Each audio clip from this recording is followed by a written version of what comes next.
Good morning, everyone. Good morning. Good morning. Program will start in about 2 minutes. Please find your seats.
Okay.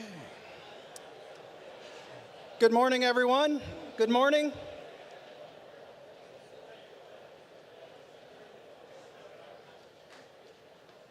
Good morning.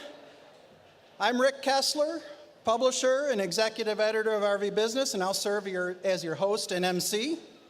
On behalf of RVBusiness, the organizing committee, and the event coordinator, BJ Thompson, welcome to the 2024 RV Industry Power Breakfast.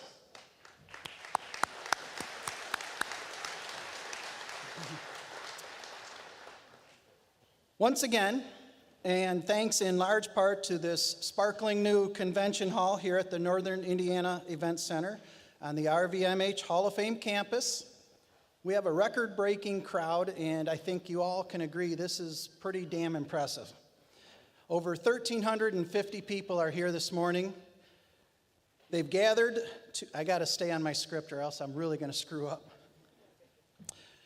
There are 1,350 people who've gathered this morning to hear from thought leaders from our industry as well as from a few others who will share their views on leadership, the economy, and other topics that undoubtedly will have a lasting impact on all of us. We'll also hear from a few organizations that are beneficiaries of the RV industry's immeasurable generosity.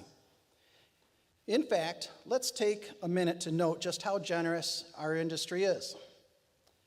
Across North America, the greater RV family, including manufacturers, suppliers, dealerships, campgrounds, have fully embraced philanthropy as a foundational pillar of their company's corporate social responsibility.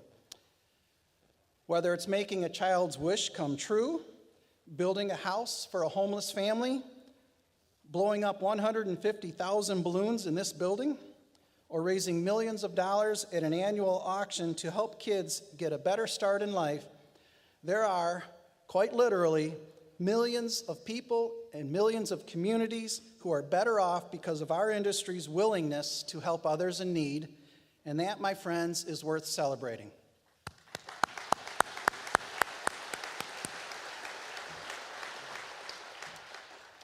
Also worth celebrating are the sponsors of the 2024 Power Breakfast, like my segue. Without their generosity, none of us would be here this morning. In alphabetical order, they are Ericsel, Cummins, Dometic, Forest River, KOA, the RV Dealers Association, the RV Industry Association, Spartan RV Chassis, Thor Industries, Wells Fargo CDF, and Winnebago Industries.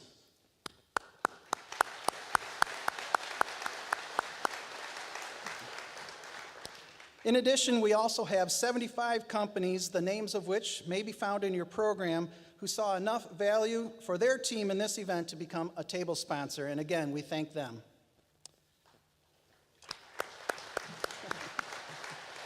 Thank you, Matt. This year's Power Breakfast comes at a time when we find ourselves stuck in the muck of a challenging market that apparently can't find the exit. We continue to face all too familiar headwinds, most notably lukewarm retail demand, driven in large part by high interest rates, and I'm sure we'll hear more of that from our economists later. But on a brighter note, shipments are up 9.3% through the first quarter, and the long-term health of the industry continues to be very positive. Outdoor recreation in general and RVing and camping in particular continue to resonate with the public, and that is something I believe KOA's Toby O'Rourke will speak on a little bit later as well. But it's not like we're all just sitting around, quietly waiting for the market to return. We're all making moves to better ourselves so that when consumers do feel better about the economy, we're poised to grow market share. That's what resilient industries do. They make plans to get better. And that's what the Power Breakfast is designed to do. Equip us all with relevant and timely information that will help us do better at what we do. On a more sobering note, I'd like for us to take a brief moment to remember those from our industry we've lost since the last Power Breakfast. And I'm going to mention a few names here, and I apologize if I omit anybody by accident. But let's remember Dan Pearson of Pleasureland RV and the former chair of RVDA. Former Coachman Industries CEO Claire Skinner, who also served as chair of the RVIA. Steve Adams, whose holdings included at one time Camping World and Good Sam. And lastly, Steve Paul, who just passed away after a long-time career in the industry, and the last 12 of those years were with Lippert. For those and others from our industry who have passed, please join me in observing a brief moment of silence.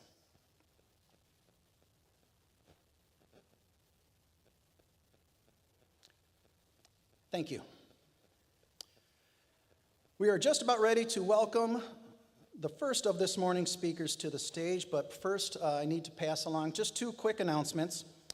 First, we at RVBusiness will soon kick off this year's Top 50 Dealers Awards program, so in the coming weeks, we'll be reaching out to many of you in this room, asking you to nominate those North American RV dealers deemed to be the best for outstanding customer service, operational innovation, charitable outreach, and just general excellence in overall business practices.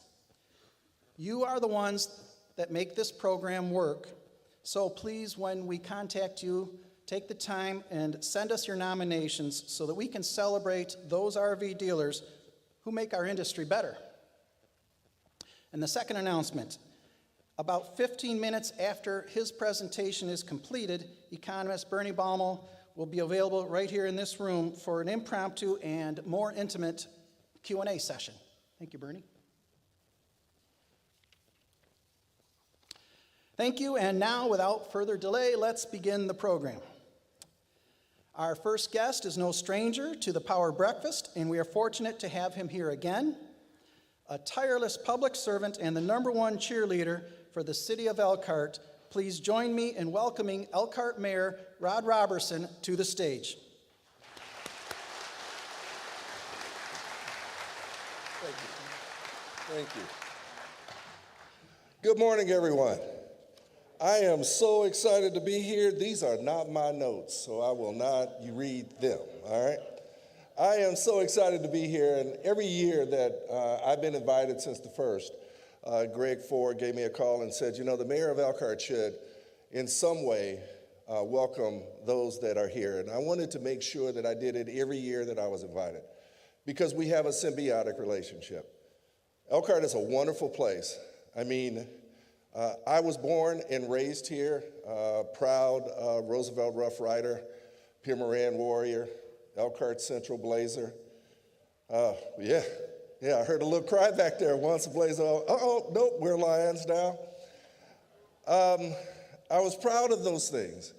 And I went to Northwestern University a couple of years ago and was an All-American out of Elkhart in sports or in football and basketball, and I played football and basketball at Northwestern. It was all Big Ten. Got drafted in the NBA when the Nets were in New Jersey. And, but I always took Elkhart with me as a part of where I was from. I always spoke about it in a way that was endearing to people, because they always ask, where are you from? And when I said Elkhart, Indiana, obviously, they didn't know where it was, especially based on where I worked in. I worked for Coca-Cola for 15 years, and I was in multiple different places. But each time, I would speak about Elkhart in a very loving and endearing way. And it was because of the way I was raised here and because of the things that we did. And the RV industry is branded in a certain way because of the things that you do. And that's why this symbiotic relationship exists. Elkhart is an innovative, entrepreneurial, wonderful business, has a wonderful business climate and environment. We foster it, and we look for ways to platform it on a regular basis. And with all of you in this room, you have made Elkhart a leader in so many different ways.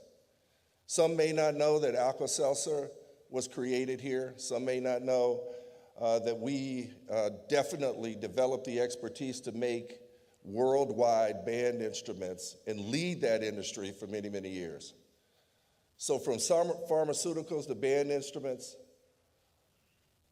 to wonderful innovations in RVs and recreational vehicles, Elkhart plays a role in our national economic landscape like no other city our size. And so with that said, I couldn't be more proud to wear the brand Elkhart, Indiana, as I wore all of those other brands as I grew up. And so we thank you for what you do. We realize that not only are we the most resilient community, we are the type of community that anyone would want to live in and become a part of.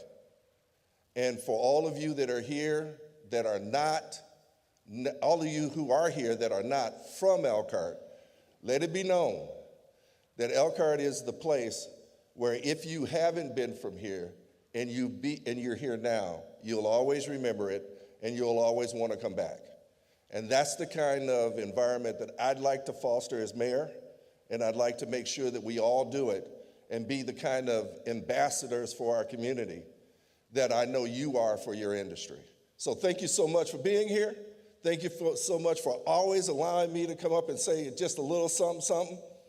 I enjoy it, but I enjoy more these relationships that we build in order to make Elkhart the great place that it has become. Thanks so much.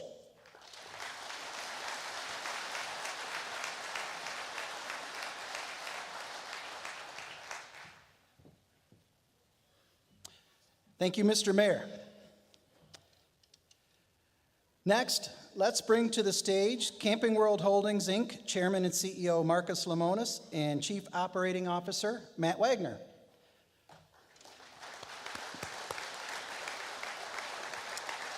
Representing Camping World, the nation's largest RV retailer with over 200 stores, and Good Sam, the world's largest RV owners organization, the two execs will field questions from Sherman Goldenberg, my former boss, and the senior editor of RVBusiness, and Bob Parrish, Vice President of Global Accounts at Wells Fargo Distribution Finance and a former RVIA chairman. You can consider those two our Woodward and Bernstein. Please join me. Well, they're already here, so we'll skip the applause.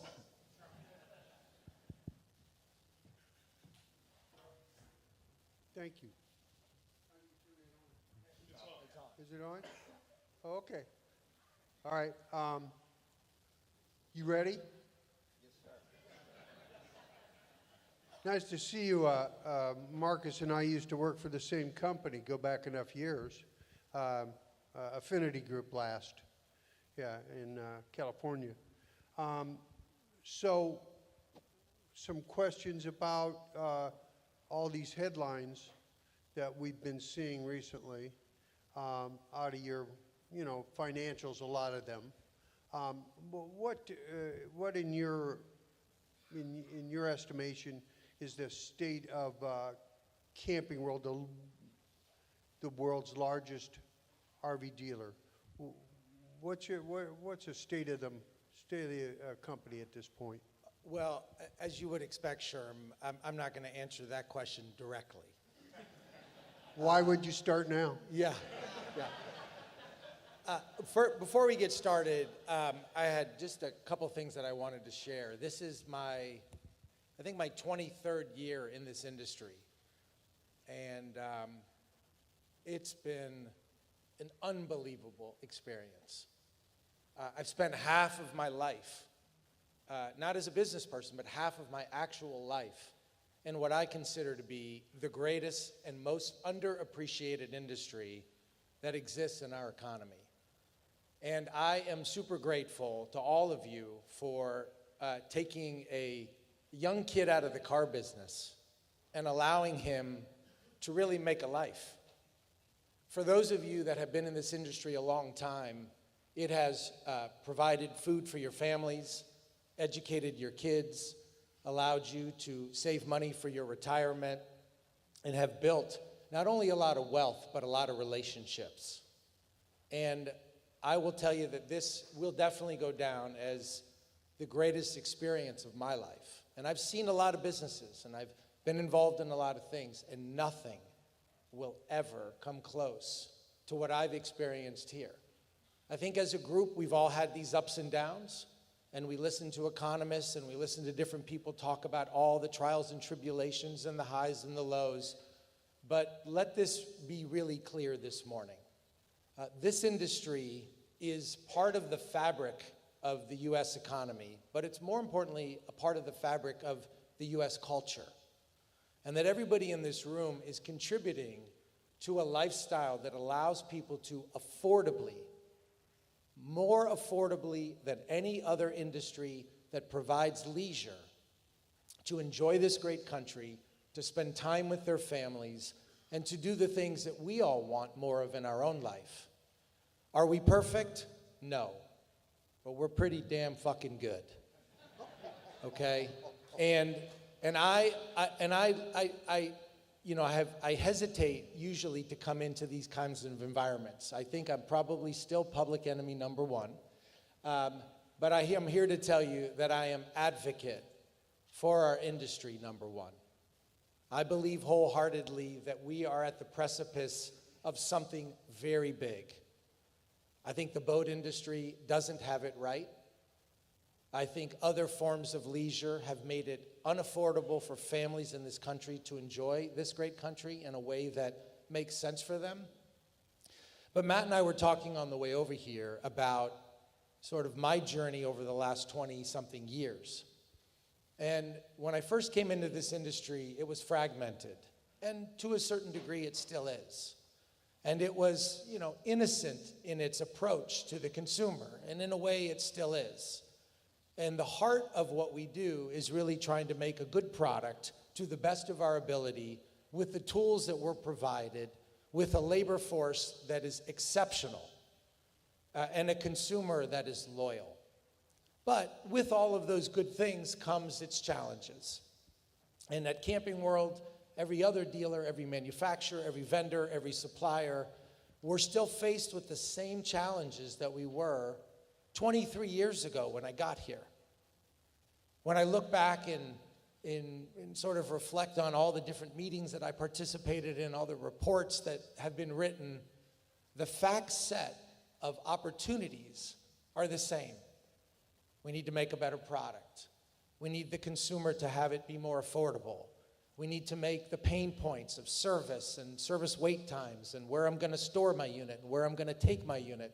Those challenges still remain. I don't know if they'll be there 20 years from now, but they still remain today. I think the one thing that I would encourage our group, this large group, to think about differently is, what are we going to do to finally make that move collectively to something bigger and brighter? We saw our ability to make 600,000 units, 600 and something thousand units at the peak of COVID. And it tested the limits of supply chains and repair and quality and all of the things that we all work hard to try to make better. But the one piece that I haven't heard that I'd like to hear more of, at least from our own organization and hopefully from yours, is how do we as an industry come together without any ego, without any sort of land grab, to get to 750,000 units? Because in that moment where we get to 750 or 1 million, all of our lives change. We're able to employ more people. We're able to contribute to the communities that our businesses operate in more effectively. But we're able to, more importantly, I think, grab market share from other industries that think they're as good as we are, but they're not. And I look at, over time, what are the blockers that prevent us from hitting these, what I don't consider very lofty goals, but from hitting these goals that we've never been at before. I think the shipment data in 2005 or 4, or whenever that was when I first started, 2003, is really no different. We have found these peaks and valleys, and we haven't really found a new peak that, quite frankly, I think we all have the infrastructure for. So I think, Sherm, when we talk about Camping World, which is fine, it's a dealership group that is a small participant in the overall ecosystem. We stand here today and really ask, respectfully, for us to put those other things away about our position and our brand and our market share and all these other things that are important, and really focus on how do we collectively create a better industry for the next generation of leaders. Those folks that are in your organization today that are just getting started. How do we attract new talent and new innovation and new ideas and make it sexy enough? Not just by flashing big dollars in front of them, but by flashing them an opportunity to have a career like I've had. There are very few places in the world where you can park yourself for multiple decades and have success, where you can build relationships with people that will be there for you in good times and bad times, unconnected to business, where you can celebrate all the innovations and success in a building like this and really feel good about it. So that, for me, Sherm, is the state of our business, which is really the state of our business. That's how I see it. I think Bob's up next. I got one if he doesn't. If you have a follow-up, take it. Well, no, just go with the three. Can you guys get your shit together? Yeah, no, well, Go with the store count question. yeah. Your optimism in your past statement was expressed on your quarterly call, on your earnings call, and the targeting of 320 stores by 2028. Yeah. Can you talk a little bit about that continued investment and optimism and what that means for? Yeah, I mean, look, we internally have a goal of getting to 320 stores, but our presupposition is that the industry as a whole grows proportionately to meet that demand. If we get to 320 stores and we have not solved as a group how to collectively fill that bucket, we're all just essentially adding fixed cost to the same fact set of revenue. The one thing that we can't ignore, and I appreciate the mayor coming here, is that we're dealing with a different cost structure than all of us have experienced in the last 5, 10, 15, 20 years. Land's more expensive, building materials are more expensive, insurance is more expensive, labor costs are more expensive, and when we try to pass on those expenses so that we can maintain a level of profitability that works for everybody in the room, because that's the way we have to be healthy. Everybody has to make money, not just one group. I worry that we're not doing the things collectively to help grow that revenue at a pace that outpaces the cost of doing business. One of those things that I think regulates that a lot is the way we look at the finished good. And the finished good ultimately is going to determine the cost of the finished good, and the quality of the finished good is going to ultimately determine the trajectory of our business as an industry. That applies to us, to you, to every single person in this room, whether you sell a grab handle or whether you sell the final RV or the frame or whatever it may be. That's a challenge for us. And so our hope and aspiration to grow our business is largely predicated on the health of everybody in this room. I think 15 years ago, when I was dumber than I am today and had a little more piss and vinegar than I do today, it was really about like how much share could you grab and how many people could you buy and how much can you consolidate. And I think in hindsight, it was the wrong approach. And that was maybe my naivety or my immaturity that caused me to think that way, to be as aggressive as I was. And yes, we've built a $7 billion business and blah, blah, blah. But at the end of the day, I think I made a significant misstep in not being a greater advocate for the collective effort, and that how that collective effort could actually spill over into our personal gain. I think I missed that, and I'm trying to course correct, and hopefully the way we're approaching the market and the way we deal with people is helping course correct that, but I think we need that to layer over everybody. So our growth is really predicated on our growth. One of the biggest headlines out of Camping World lately has to do with an expansion into single brand dealerships, something that's really caught the eye of the entire industry. What's up with that? What do you mean, what's up with that? We'd like to sell more. From our perspective, there's been such a development of the persona of the consumer that operates within this industry.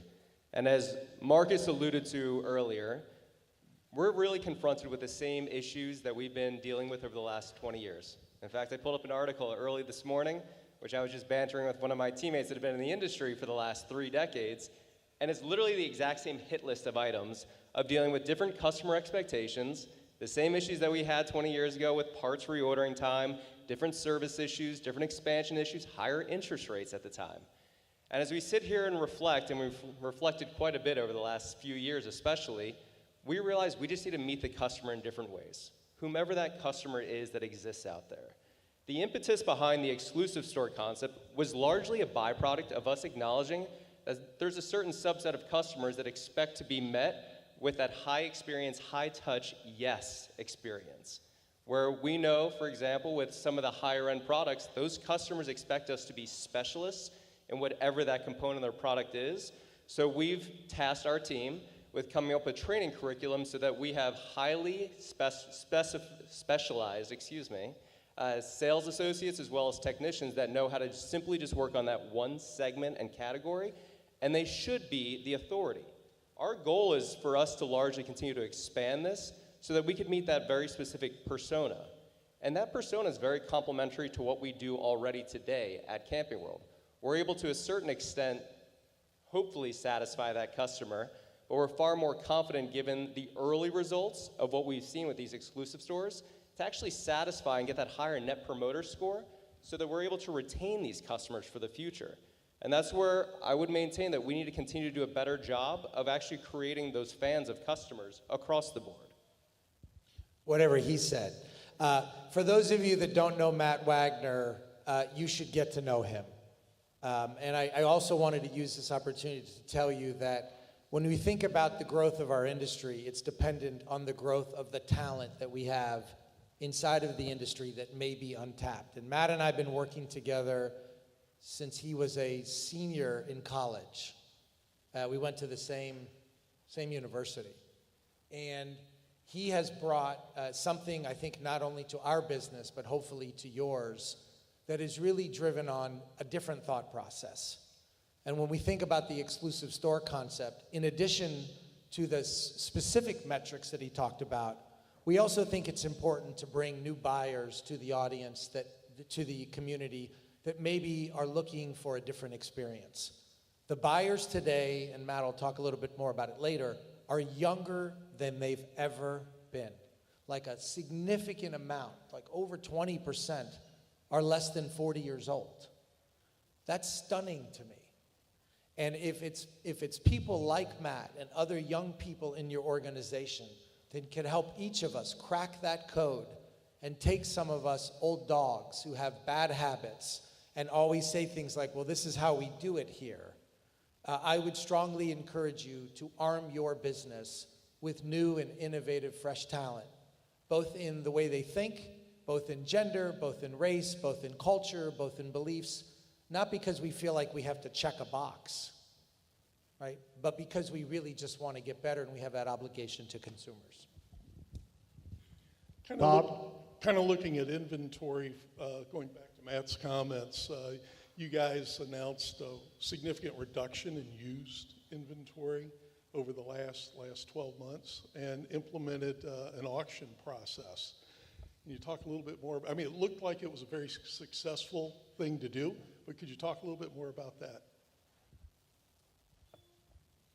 For those that have listened to our earnings calls or have heard me just pontificate at different times, they've heard me make the allusion that the used marketplace is actually double the size of the new marketplace. And as we sat there for a number of years suggesting how can we actually embed ourselves in that actual process to help enable a customer to more than likely satisfy that lower average sale price, because typically used is going to be a lower average sale price, we realized that the opportunity was massive. However, we had an inability at first, years ago, to actually procure used units. There's not a factory out there that actually makes used units. We felt like over the last few years we were very, very effective at the procurement channels, but then we ran into another issue over the last couple of years where we were able to enjoy what I would regard as meteoric rises in invoice prices on the new side. There's going to always be a connective tissue between new invoice prices and whatever the actual cost value is of used assets. Oftentimes, as a dealer, you could play upon that arbitrage that exists between the two segments. We were able to benefit by means of buying pretty heavily into the used marketplace when new prices were climbing rapidly. So from 2019 to 2022, in this industry, our invoice prices climbed almost 50%. We measure a general basket of goods that we call the RV price index, very similar methodology to the producer price index, where we'll take the same basket of goods and we've looked at for in excess of 2 decades now.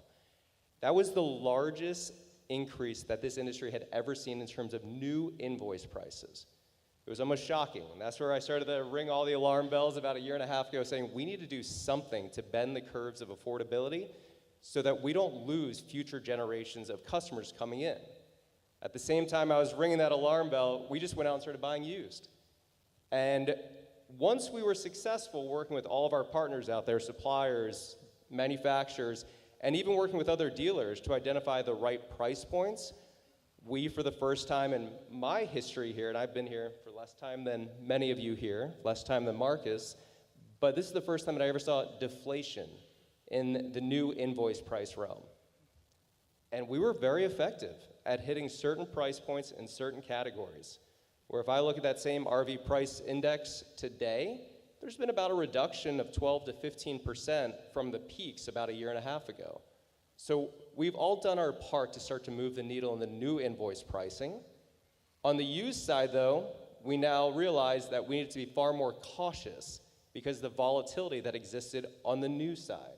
And because of that volatility, we pulled back our used investment until we could just reassess the entirety of the land. We also realized that our remarketing channels needed to be fine-tuned, which Bob, you referenced the CW auctions concept. That represents for us an ability to build a more efficient marketplace.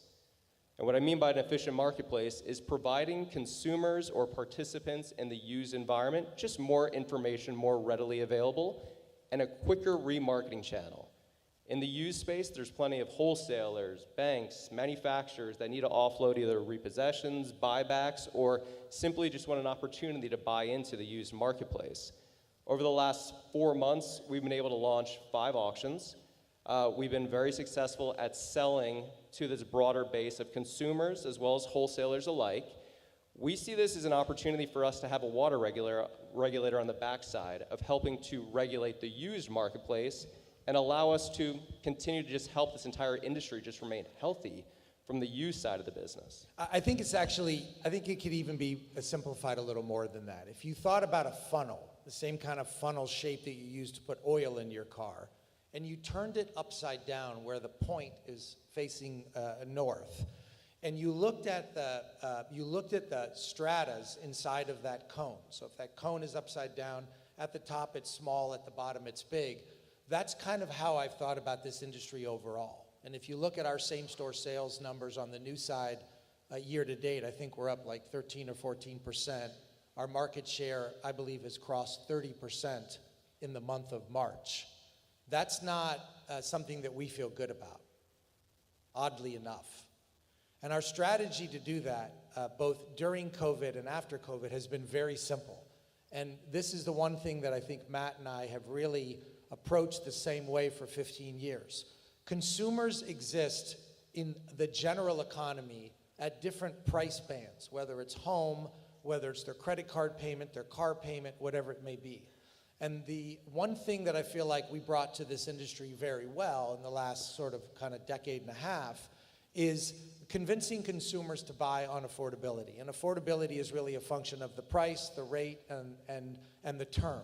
And when you look at that, you really have to always be able to be nimble. And so we've stayed very disciplined, and it's been a mandate of mine that inside of that cone, we always maintain a 99, 199, 299, 399, all the way up. I never think about it as terms of price. I think about it in terms of payment. That's how we advertise. That's how we stock inventory. That's how we train our salespeople. That's how we buy new inventory. And that truly and candidly, and Matt was a little softer about it, I made the decision in the middle of COVID where manufacturers were tight on supply and high on price to take matters into our own hands, and we took $500 million and just went out and bought used to make up for what we thought was the missing elasticity in the market. As the prices started to climb, and if you study the boat industry, and I would encourage you to do it, the boat industry has sequentially gone backwards. And it isn't because the quality of boats aren't good or because people don't like to be outside. It's because you've taken people out of the market. If you started with the most simple premise that you had to take a like-for-like unit and lower the BOM and lower the retail essentially at the same time, most people argue with me and say, you're just cutting my margin.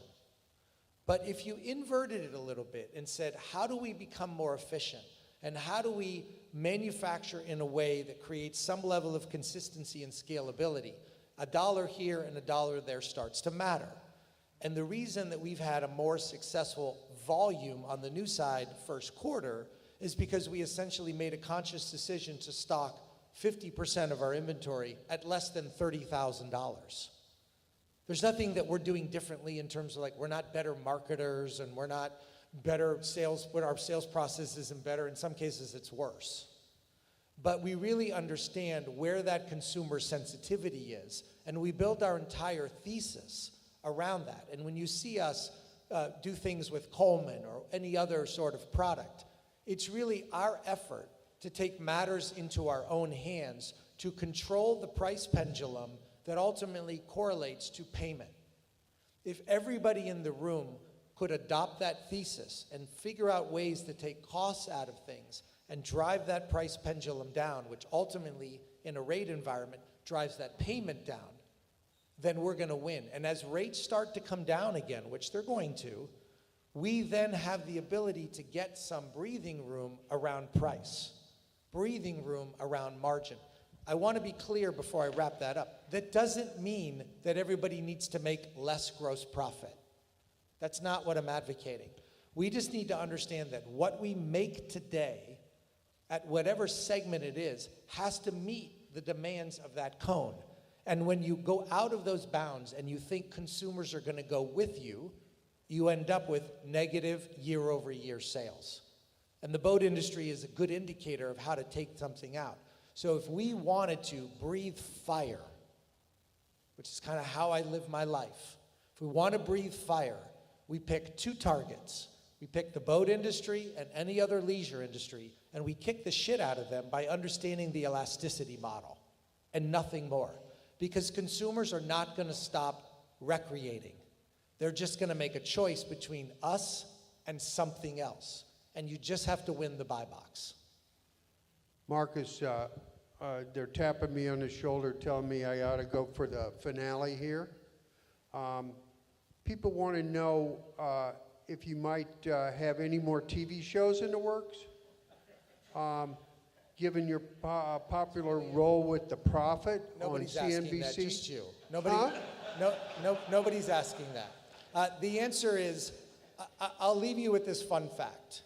The one thing that I wanted to do in coming into this industry in 20 years, besides make a lot of noise, and for those of you that have not had a chance to have a relationship with me, I'm very different once you get to know me.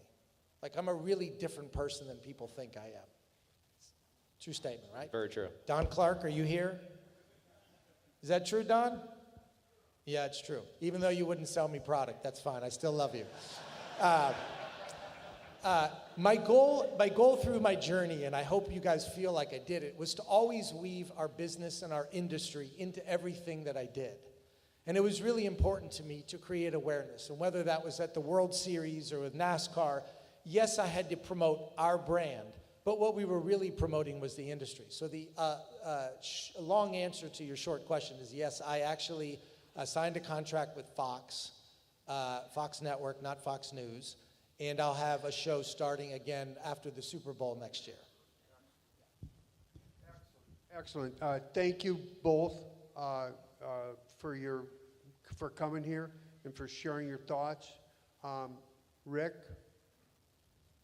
Okay, thank you guys. Thank you.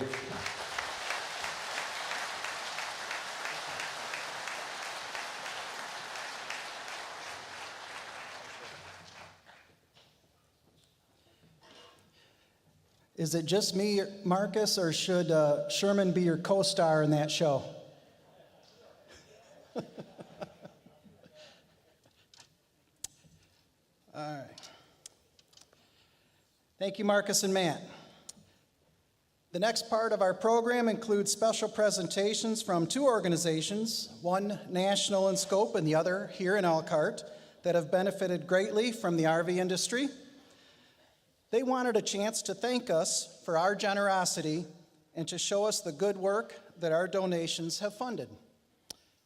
First up is Gwen Sullivan, the Executive Director of the Care Camps Foundation, a not-for-profit organization that raises funds to support specialized oncology camps across the United States and Canada. Also, Care Camps is celebrating its 40th anniversary this year. Please join me in welcoming Gwen Sullivan to the stage.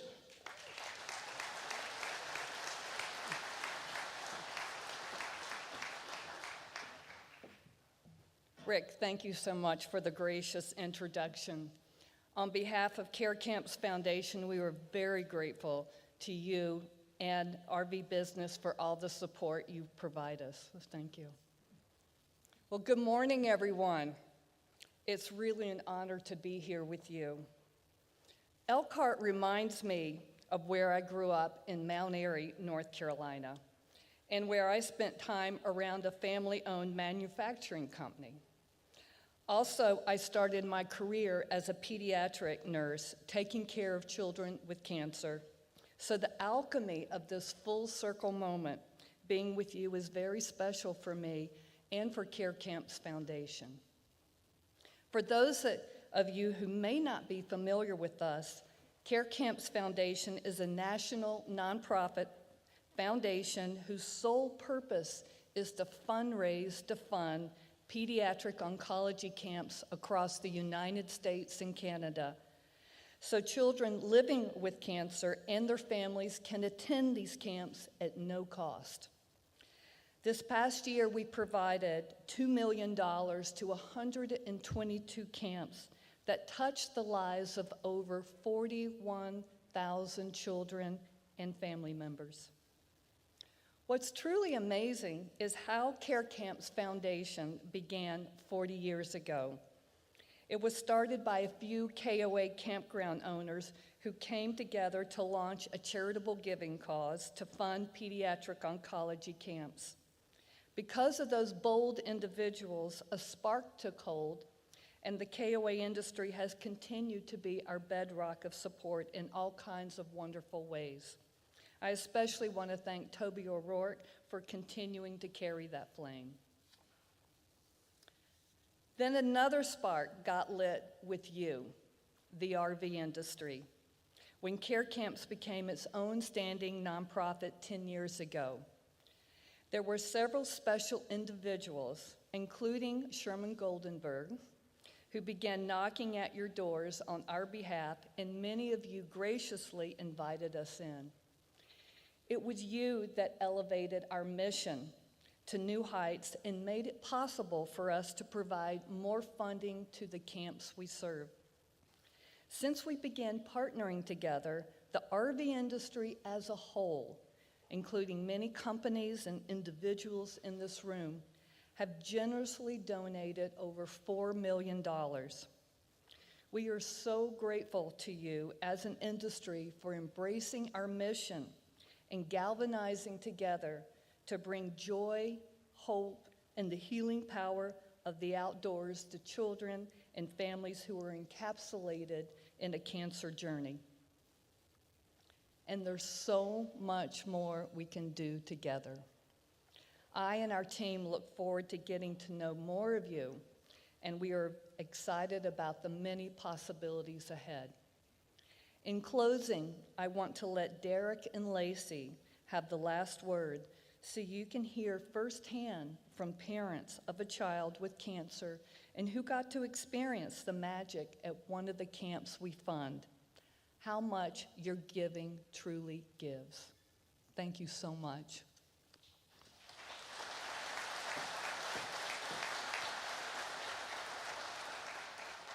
Our daughter, Adeline, was diagnosed at 2 years old. She was diagnosed with extrarenal malignant rhabdoid tumor in her chest. They got to Billings and they did We did a CT scan, and the doctor walks in and you can just read it all over her face. And she said it's not pneumonia. it's a tumor. Before they had even come in to tell us, they had already called Children's Hospital in Colorado and had the jet on the way up. She's in front of me and I'm way back here in the jet. So that distance between my baby and I, even though it was 10 feet, was so painful for me because she was so far away, and I just knew in the core of my being, I knew there was something really wrong. I mean, she spent 2 weeks once on life support. We literally sat there and had to say goodbye to her. There's no way that you could just pinpoint one thing about what was so difficult about it, and it was that way for a year and a half. Yeah. I think that's probably the biggest misconception, is that after cancer treatment it ends, and it's just not true. It's the aftermath of cancer that is the most challenging, that families need most, which is why camps like this are everything. When you go through a fight like this, it changes you, but there's something special about being here with your peers. It is one of the most beautiful gifts to see these bright, vibrant, beautiful young adults and teenagers who have battled cancer, because it gives me hope. When you fight cancer, there's not a lot to look forward to, but these camps are one thing that you can look forward to every year. it's a shining bright spot for us every summer to get to come up here for a week and hang out. I'm so thankful that there are people that give because it lightens and brightens their soul, you know? I'm so thankful because a lot of us couldn't do this without them. And so we would just continue to be isolated and alone, and people were what gave me hope. Thank you for that part of you who just wants to give. We need it so badly. And be free of everything. Free of the burdens that cancer and like post-cancer brings. Like they just get to play and be kids and receive love, and that is pretty magical. Yep.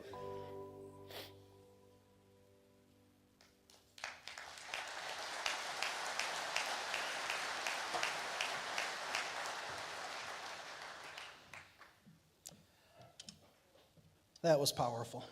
Thank you, Gwen.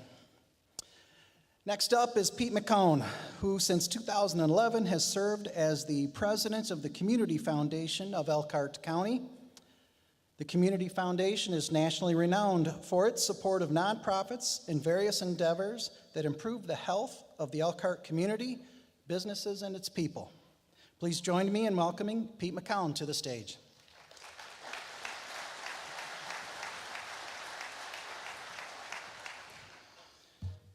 Good morning. It's good to be with you. I want to thank the Power Breakfast Planning Committee for the opportunity to speak to you this morning. The last time I had this opportunity was a couple years ago. Some of you have observed that I'm slightly overdressed for the RV Power Breakfast, and I acknowledge that to be true. But as I reflected the last couple weeks on what I might share with you for a few moments, I was reminded of one of your role models, RV executive who has passed but lived a remarkable life as an example to all of us around loving people, loving God, and loving his community, and giving in lavish and generous ways. So I put on one of my Hermes ties that Mr. Art DCO had given to me over Christmas, year after year after year. And if you're not fortunate enough to have had the privilege of knowing Art, find somebody who did and ask them about him. You are Elkhart County's most important industry. We celebrate the growth and success of your industry over the last 50 years, despite a couple of sluggish years.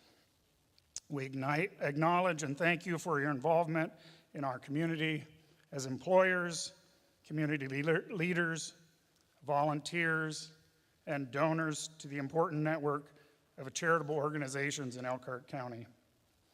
This is a time of renaissance in Elkhart, led by your industry, and the prosperity we all enjoy because of your innovation and hard work. From our vantage point at the Community Foundation, we are seeing a new wave of philanthropy and community investments. Over the last few years, as you've been building RVs, I thought you might be interested in a few highlights of what your Community Foundation has been investing in, the most obvious of which is the construction of the Elkhart Health and Aquatic Center and the surrounding River District development. I know he's not here, but I want to take a moment to acknowledge Pete and Sharon Legal for having made this facility in Elkhart County possible. And I also want to acknowledge Bob Thor's investment alongside Forest River and the Legal family, Patrick Industries, Lippert Components, Dometic. We raised $30 million in addition to the $10 million and the $15 million and the $5 million that Elkhart Community Schools and the Community Foundation and Beacon Health System contributed. But this $70 million facility hosts 600,000 people a year. It has almost 7,000 members. It has 50,000 people a month who visit the facility, and it generates 40,000 hotel room visits a year in Elkhart County from people who come from all over the country. And as a highlight to this, I want to share with you that just last weekend, USA Swimming hosted their 18 and under national championships in our facility.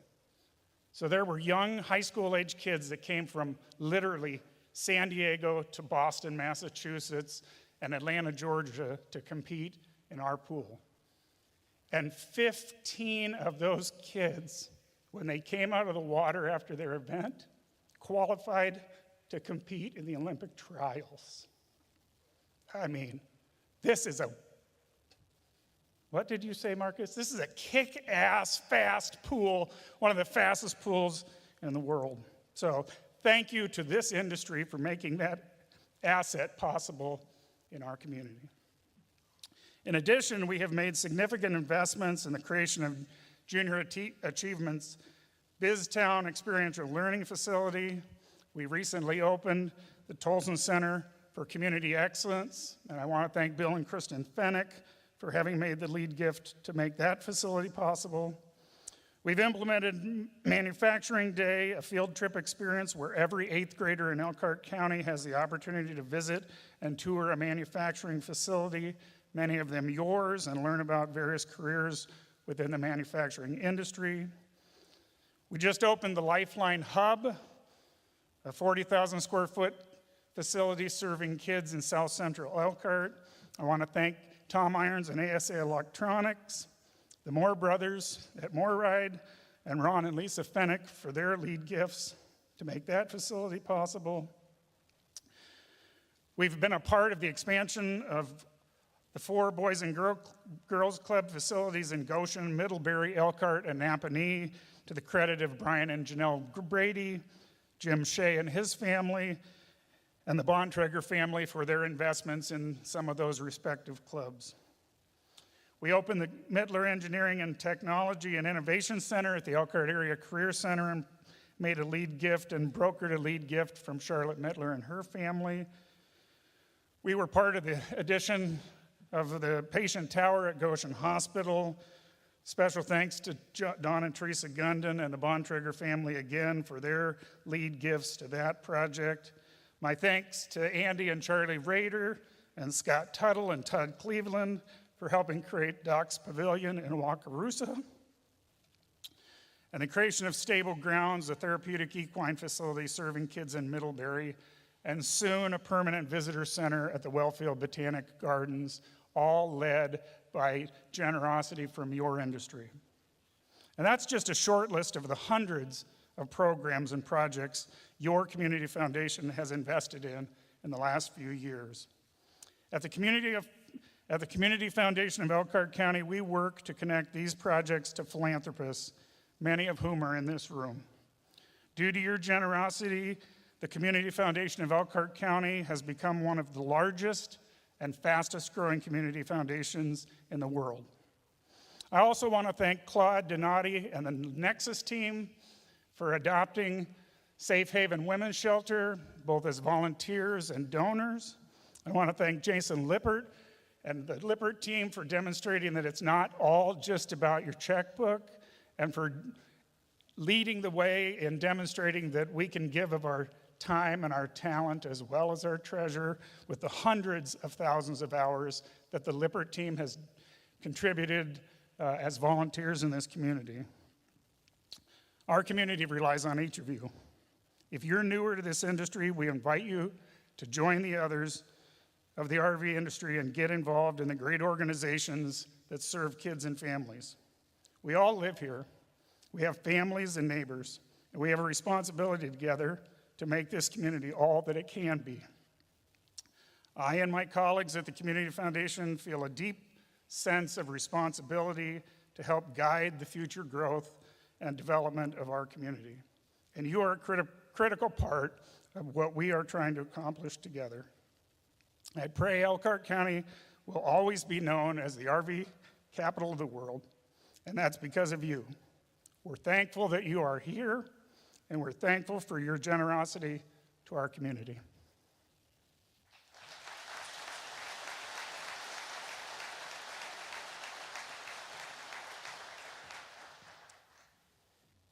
Thank you, Pete. Joining us from Washington, D.C. via video, our next guest is Congressman Rudy Yakum, who represents Indiana's 2nd Congressional District. Born and raised in South Bend, Congressman Yakum is a member of the House Committee on Budget and the House Committee on Transportation and Infrastructure. Also, and perhaps more importantly to us, he's the co-chair of the RV Caucus. Congressman Yakum, in that role, is a fervent supporter of matters of particular importance to the RV industry. Please join me in listening to Congressman Yakum.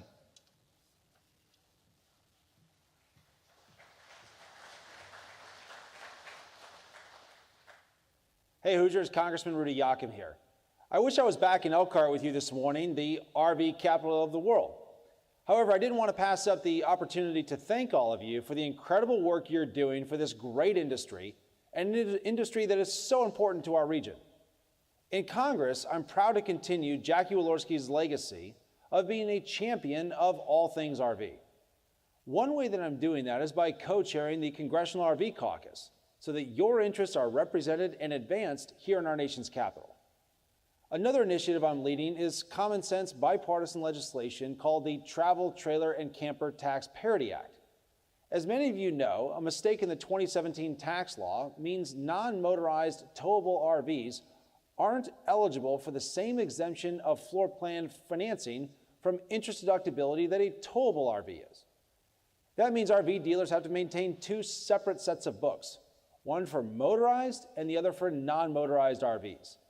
Not only is it unfair, it's also costing RV dealerships millions of dollars per year. My bill fixes this technical error, allowing dealers to focus less on paperwork and more on selling RVs to Americans looking to explore the great outdoors and our nation's vast natural beauty. As I go to bat for legislation and other priorities in Congress, it's heartening to know that there are so many of you doing the same thing back home. So keep up all your dedicated hard work. I hope you have a great breakfast, and I look forward to visiting with so many of you soon.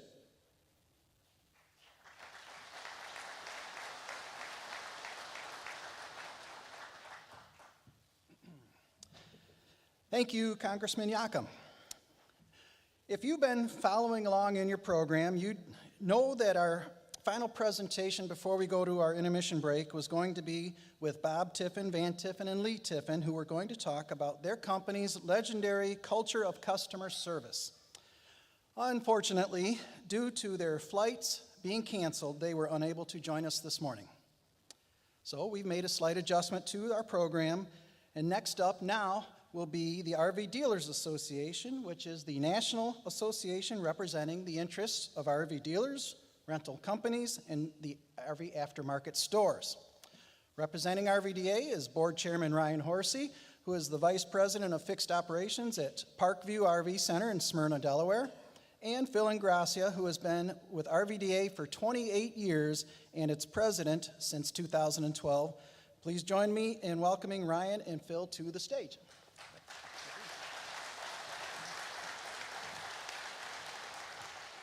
Thanks, Rick, and good morning, everyone. I would just want to thank Rick and the entire RV business team for putting on this great event. It's another great success, Rick. Thank you very much.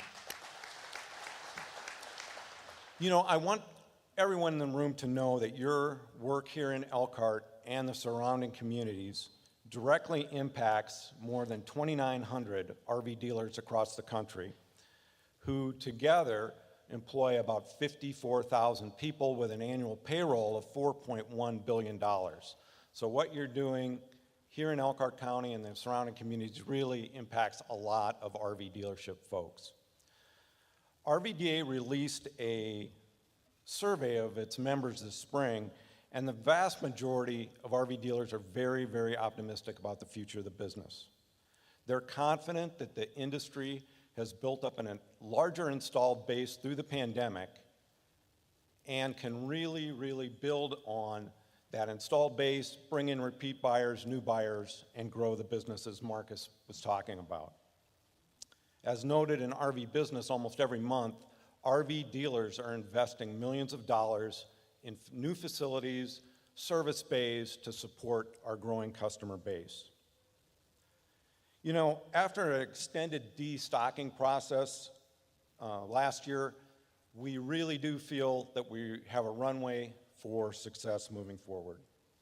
These surveys also indicate, and again, as Marcus talked about, that financing availability for the customer is good, and dealers are working very diligently with their lenders to make sure that there are payment options available to keep the affordability factor in play for our customers.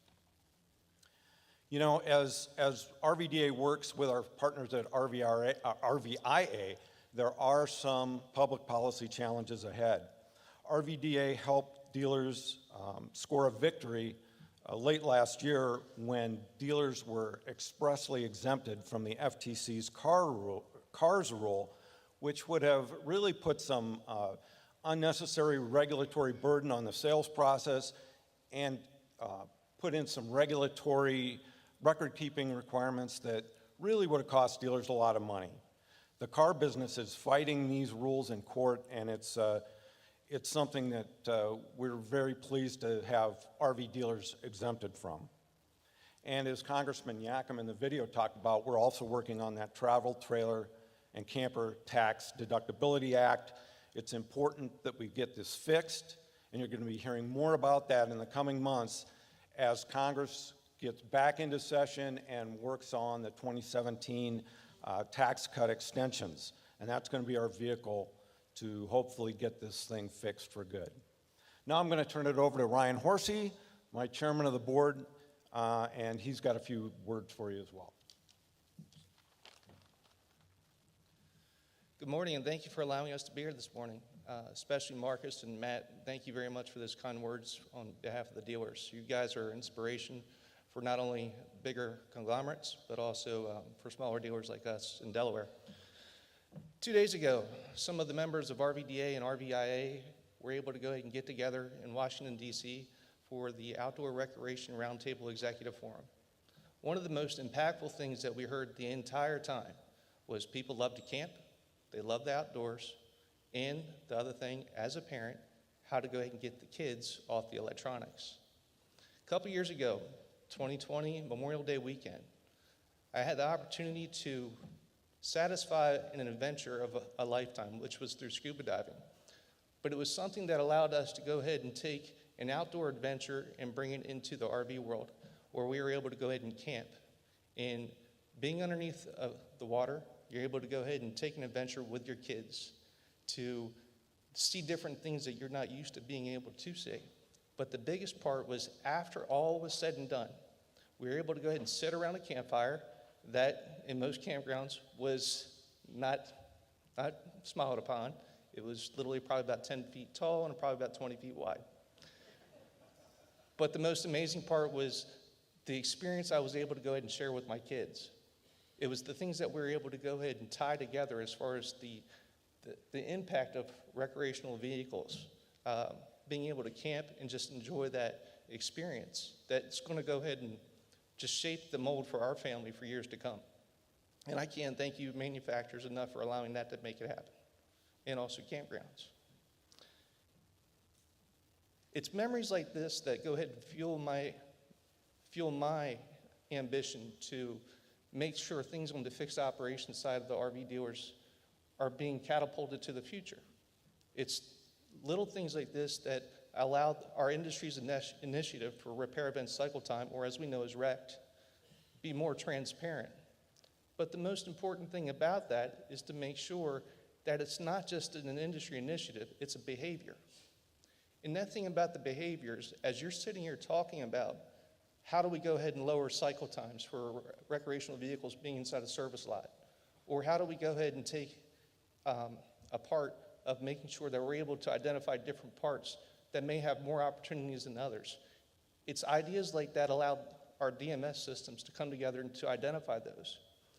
And as we go ahead and go forward with the industry initiative, I pray that it's more of a behavior rather than something that's just talked about. My term for RVDA chairman is only 1 year. So as we go ahead and go forward, I pray that it's something that we keep at the forefront of everything else.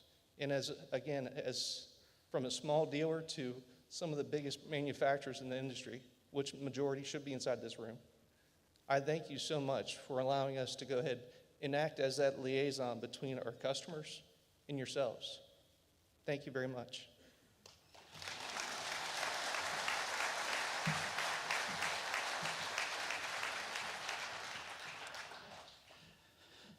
Thank you, Ryan and Phil. The RV Industry Association is our national trade group representing the manufacturers and component suppliers and others producing approximately 98% of all RVs manufactured in North America. Representing RVIA is Craig Kirby, who has been the association's president and CEO since 2019. A 25-year veteran at RVIA, Craig previously had served as Senior Vice President of Government Relations and General Counsel. Please join me in welcoming Craig Kirby to the stage.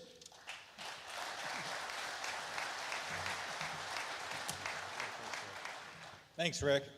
It is great to be here. I have to correct one thing, because I'm gonna talk about this. It's actually 30 years now, not 25. How those things happen, I don't know. But good morning, everyone. Really happy to be here. Having all industry segments represented here today truly makes this a special event. Before I get started, I got to say, wow, what great opening comments by Marcus. Very powerful, and he said it so well. And he actually laid the groundwork for my main message here today, so I want to thank him for that. So, as I mentioned recently, I celebrated 30 years in the industry, and it got me thinking about what I'd learned over those years. And I've learned so much from all of you and from the RVIA team. But in the big picture, the one thing that stands out is how important it is for us to work together as an industry. When industry unity came up when I was younger, I just didn't comprehend its impact. Today, I have a much better understanding on how it can transform an industry. Industry unity has brought us Go RVing and RVTI and many, many successes on Capitol Hill. But our industry is really made up of three segments: manufacturers and suppliers being one, dealers being two, and campgrounds being the third. If any of these segments fail the RVer, we all suffer. Unity between manufacturers and dealers has never been stronger, but our relationship with the campground segment has not been quite as close. That is changing for the positive. The Emerging Leaders Coalition and the newly formed Campground Coalition are made up of leaders from all segments of the industry: manufacturers, dealers, suppliers, campgrounds, and aftermarket. They are developing across-industry relationships that are bringing us all closer together. And our closer relationships across the industry are already paying dividends in how the RVIA Government Affairs team is coordinating federal and state legislative contacts from entities within each segment, from private equity firms to dealer networks to campground operators. This strengthens our lobbying power and our ability to achieve our legislative and regulatory goals. And we are now sharing our collective market research and data to help each segment take the customer experience to the next level, to set us apart from competing industries. But this is only the tip of the iceberg of what we can accomplish. When I look out in this audience, I see so much talent, and more importantly, such passion for the RV industry. I know everyone's focused on their lane, as you should be, but I challenge everyone here today to look outside your lane, to see how we can work closer together to break down industry barriers to growth and bring RVers the experience they deserve. Just imagine if we could harness all the energy in this room. Please reach out to me or any member of the RVIA team with ideas or a desire to get involved. RVIA has over 30 committees that span so many different areas that impact your business. Another opportunity to get involved is through attending RVs Move America Week, the first week of June in DC, or the Leadership Conference, which takes place the first week in March. Now for a few highlights of your association's activities. Recently, we conducted a survey of members, and the most valued service was our standards inspection program and the development of industry standards. Having walked through plants with our inspectors, it's easy to see why. They are a dedicated team and a great education resource for the industry. In fact, RVIA's Standards Department now offers regulatory compliance workshops at manufacturing facilities.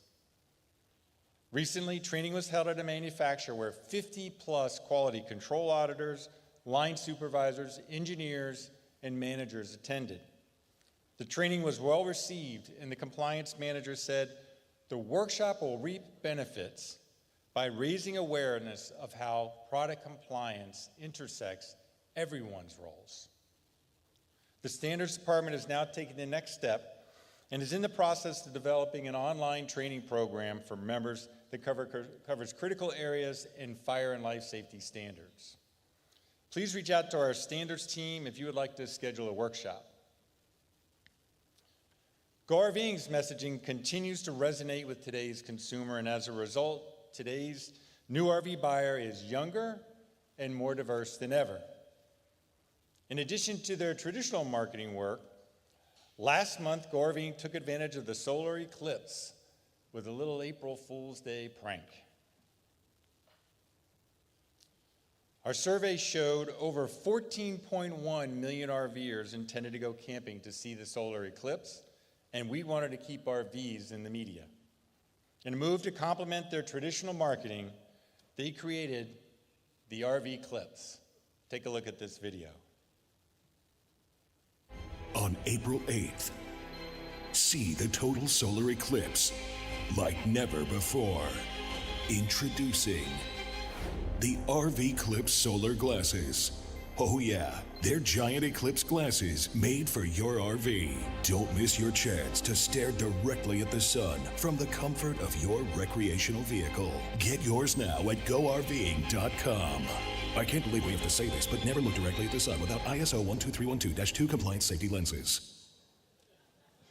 So it was a real fun way to take advantage of the eclipse, and you would be surprised how many people actually fell for it. The video generated a ton of engagement across Instagram and Facebook. Our government affairs team has been hard at work as well.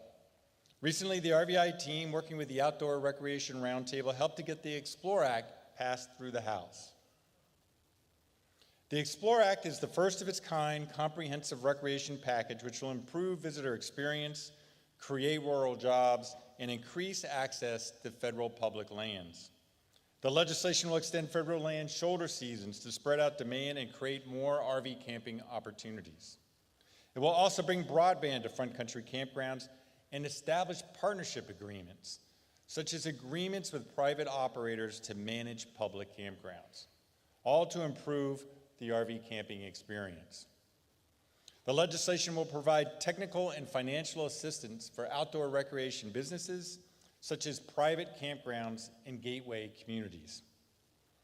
Our research shows there are over 11 million RV-owning households, and there are only 1.7 million RV campsites in the entire U.S.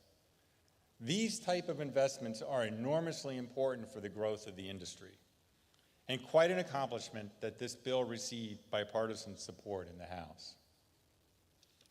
Also, we are making progress on the Hill with the Generalized System of Preferences, or GSP Reform Act, which made it out of committee.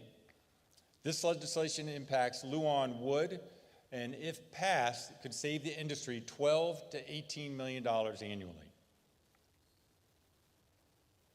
Additionally, RVIA's government affairs team continues to make progress working with RVDA and our dealer partners at the state level with the passage of RV-specific legislation in Maryland, Washington, and Wisconsin. This legislation matters because oftentimes we're in the automotive franchise laws, and the RV-specific franchise laws more accurately reflect the relationship between RV manufacturers and RV dealers. On the RV Technical Institute front, the industry's investment is paying dividends as RVTI has made great strides in training techs and attracting new ones to our industry. In the past 2 years, the Institute has recruited over 2,200 new RV techs into the field, and there are currently 17,000 individuals enrolled in some type of technician training. RVTI has also increased the number of certified RV techs to over 5,800 and now has over 900 dealership and authorized learning partners across the country. RVTI has firmly established itself as the gold standard in RV technician training. Now, one might think RVTI curriculum is only appropriate for current or prospective technicians, but in fact it's being used by campgrounds to train personnel to help stranded RVers, and by manufacturers and suppliers to train factory workers, call center operators, and warranty administrators. Please reach out to RVTI to see how they can help your business. Thank you for your ongoing support of the RV Industry Association. I do have one last item to cover. For this segment, I would like Kevin McCart, RVI's chair, to please join me on stage. Typically, RVIA presents its industry awards during RV's Move America Week. But on this day and during the Power Breakfast, we thought it would be fitting to honor someone we all know well and who is one of the masterminds of this terrific event. The Distinguished Service to the Industry is the association's highest honor and is presented to an individual within the RV industry who has set himself or herself apart through their outstanding service to the industry. I think we can all agree that Sherm Goldenberg is such a person. Recently, Sherm, or Goldenberg, as he likes to call himself, stepped back from his publisher role at RVBusiness, but for generations he committed himself to being a true champion for all of us in this room and to making all of us better competitors and better partners. I would like to welcome Sherm to the stage and to honor him with RVIA's Distinguished Service to the RV Industry Award.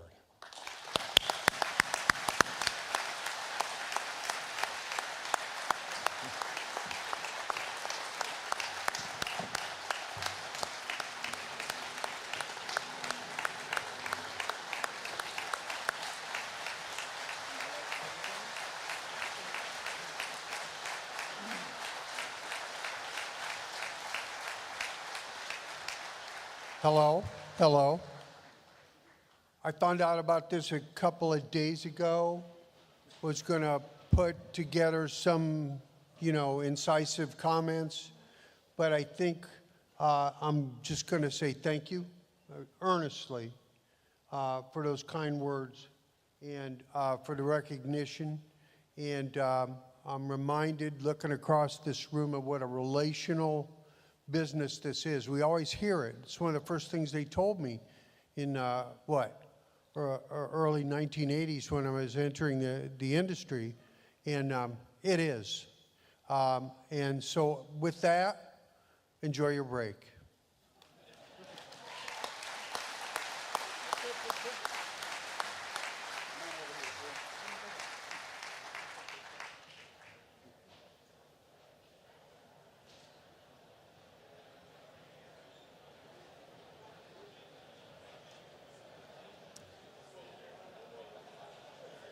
We'll take a 12-minute break. Bathrooms are located in the back of the room, but also the bathrooms in the hallway and up in the museum area also will be open. See you in 12 minutes.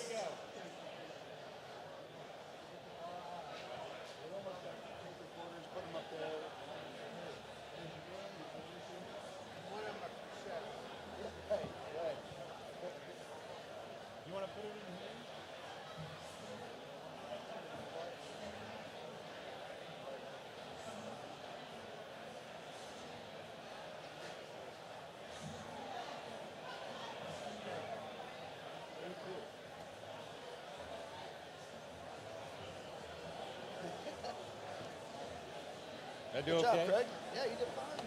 Awesome. Yeah, I was done. Yeah, you had us off the break. Yeah, I know.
Ladies and gentlemen, we are so happy that you're able to renew friendships and have these wonderful conversations. That's part of what we are doing here with the Power Breakfast. But we need to resume. So please find your seats, wrap up your conversations, and find your seats, and we'll get started here in about a minute and a half.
If we could have everyone retake their seats, please.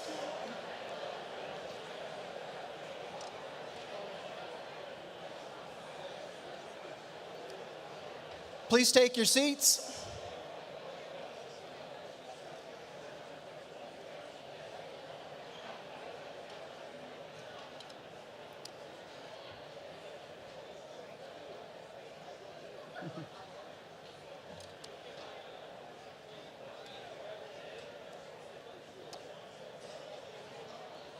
Welcome back, everyone. Please take your seats.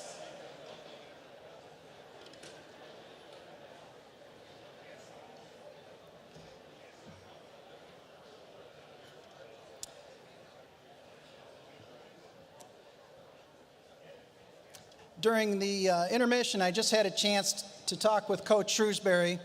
I offered my services.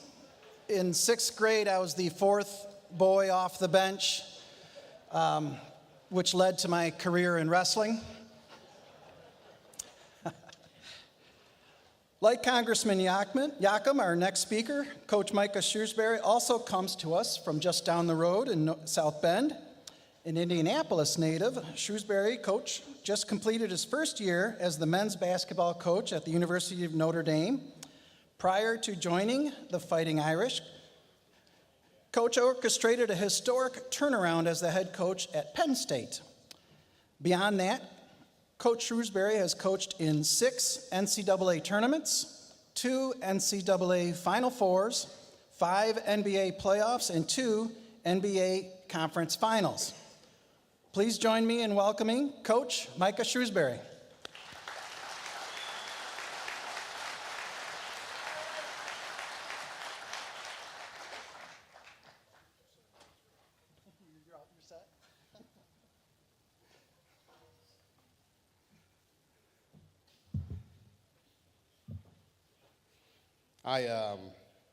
Sorry, I had to tell Rick on the way off the stage that if I needed his services on our team, I will also be joining the RV industry soon.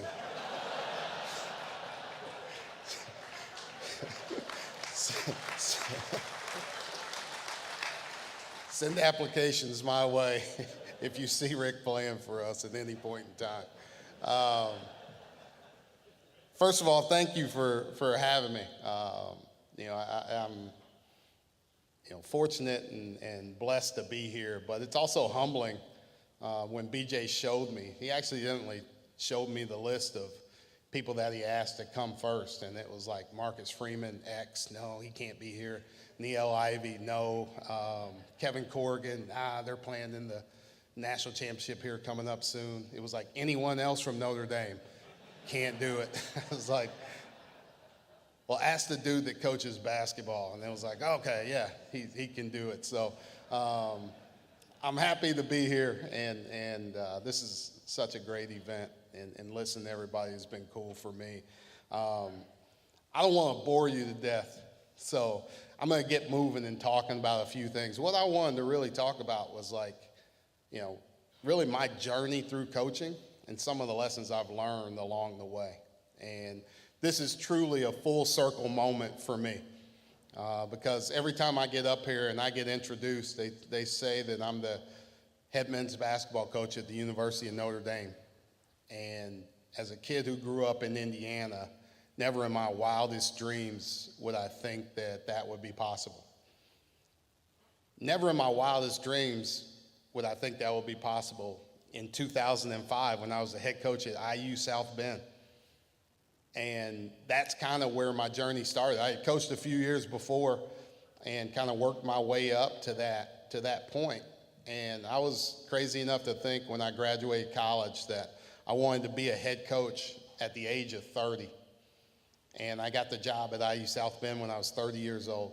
But my path really began with failure. I coached there for 2 years, and we were wildly unsuccessful. You rush to get to a certain point, you rush to make a goal, you rush to get somewhere, and then you're not fully prepared for what that is or what that opportunity presents for itself. So I failed, right? I'm not afraid to say it.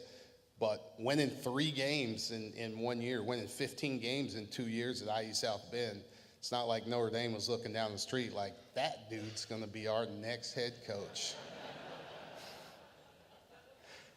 But there were some life lessons kind of along the way that I picked up throughout this journey. And, like I said, it started with failure. But I got a lifeline within that, right? I didn't run from the responsibilities of turning that program around at IU South Bend, which we had started to do. But I got an opportunity to go with a lifelong friend of Brad Stevens and join his staff at Butler. But I had to take steps backwards to go forward. And I think that's that first lesson is going backwards. So I was a head coach at IU South Bend. I went to Butler as a director of basketball operations, a non-coaching role. I was getting the buses ready and figuring out our travel plans. I was sending us for shoot-around times. I was getting guys class schedules. Everything I thought I was supposed to be doing, I was not doing anymore. But to get to where I wanted to be, I had to take a step back. And to this day, I'll never forget that. I'll never forget going back to that role. I still keep, in my wallet, I still keep a Blockbuster card. I know Blockbuster is no longer with us, but I still do it just so I remember what it was like doing that again. and what it was like in that role, and you never forget your beginnings, and you never forget where you started. Fortunate enough, I just focused on doing that, and I moved. After 1 year, I got a chance to move up to an assistant coach, and we had an unbelievable run to a couple of Final Fours, and everything really moved from there. We had a lot of success. I moved to Purdue, was with Coach Painter for a couple of years, and then after 2 years, Coach Stevens gets a job with the Boston Celtics, and he asked me to come with him. So lesson number 2 in my career journey was forget everything you learned. Because I went from college to the NBA, and I felt like a complete idiot. You don't know what you don't know. And I had been coaching for a long time, and I thought I knew a lot, and I thought I was in a really good place. And I got to the NBA, and it was foreign language taught in foreign language. It was like I was learning French in Spanish, and I had no idea what was happening. So everything I thought I knew as a basketball coach, I had to start over again. I had to learn to listen. I had to learn to watch. I had to learn from everybody. I learned more things from the players than I did other coaches. And you had to really humble yourself and go back a little bit and forget what I thought I knew was basketball and relearn it in a different way. So that really taught me a lot of things there. I was there for 6 years, but my ultimate goal was to be a college basketball coach, right? Something that I had failed at earlier. So I was getting anxious to go back. I was getting anxious to get back to college, and we were having a lot of success, and I was fulfilling my role, but I was anxious to be a head coach again. Lesson 3 was always believe in yourself, because when it was time for me to come back to college, it was like college didn't want me. I interviewed for multiple head coaching jobs at all kinds of places, right? And I'm like, yeah, this is surefire. I was a college coach. We had a lot of success in college. Now I'm in the NBA. We've been in the playoffs. We've coached an NBA All-Star game. We've had all kinds of success. Sure, I'll get these jobs. UMass, right there in the neck of the woods in Boston. No, sorry. Rhode Island, no thanks. All right, let's try some other jobs. No. It's hard to believe in yourself continuously when people tell you you're not good enough, right? And that's what they were telling me at that point in time, was you're not good enough. So you continue to believe, you continue to keep the faith, you continue to stay on that journey and keep trying and keep trying and keep trying. For me, once again, I had to take a step back, and I went back to college as an assistant coach with Coach Painter at Purdue, and we had a lot of success, and what it led to was me getting a job in the same conference. So I went from an assistant coach at Purdue to a head coach at Penn State, which is pretty unheard of, but that belief and sticking with it and staying with kind of the belief in myself and trust in others really helped me in that stage, which kind of leads to the last part of it is stick to the plan. Stick to the plan, even when it looks bleak, even when it looks like, you've done everything possible and you don't know what's next. You just stay with it. I got to Penn State, and it's not like it was a super historic program. I'm sorry if anybody here went to Penn State or Penn State basketball fans. If there is, it probably isn't, because if there are any Penn State basketball fans in here, you guys have probably thrown something at me a long time ago. But it was a program that we believed in what we could do, and I had to stick to a plan. I had to have a plan when I got there of how we could turn it around and be really successful. And we stuck to that plan, and we did it. Went from 14-17 in year 1 to 23-14 in NCAA tournament berth in year 2. And I decided to come back home, right? The full circle's now complete. To leave IU South Bend and now come to Notre Dame. And now that full circle is, what I thought was not going to happen through failure is now happening.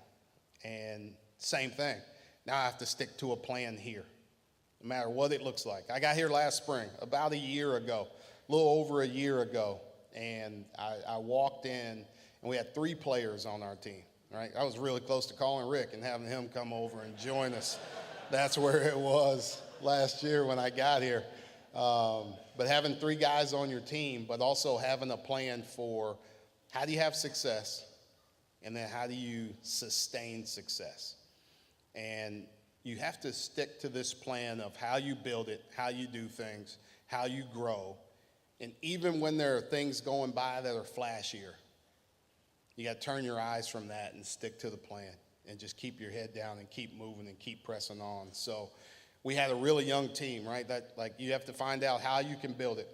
Like, what the industry says is the best way to be successful at the place that you're in, right? I can't look at how Indiana's doing it. I can't look at how Kansas is doing it. I have to do it in the way that fits Notre Dame. So this is my plan for how to make us really successful. And no matter what anybody says, I can't listen to it. I can't veer off of this plan. Like, I got to see it all the way through. And that's what we're doing. I'm having a blast every single day. I've learned to have thick skin and like I said, not listen to what other people say is the best way for me to run our program, or the best way for us to operate in this college basketball world that's crazy right now. I just have to keep my head down and stick to this plan. So my full circle moment is almost complete. It'll be complete once I get the Fighting Irish back to the NCAA tournament, which will be really, really soon. And when I do that, I hope that you guys remember that this crazy coach that was up here at the RV Industry Power Breakfast, he stuck to his plan, he stuck to his guns, and he's having a lot of success, and he's having a lot of fun. You guys have a great day. Thank you for having me.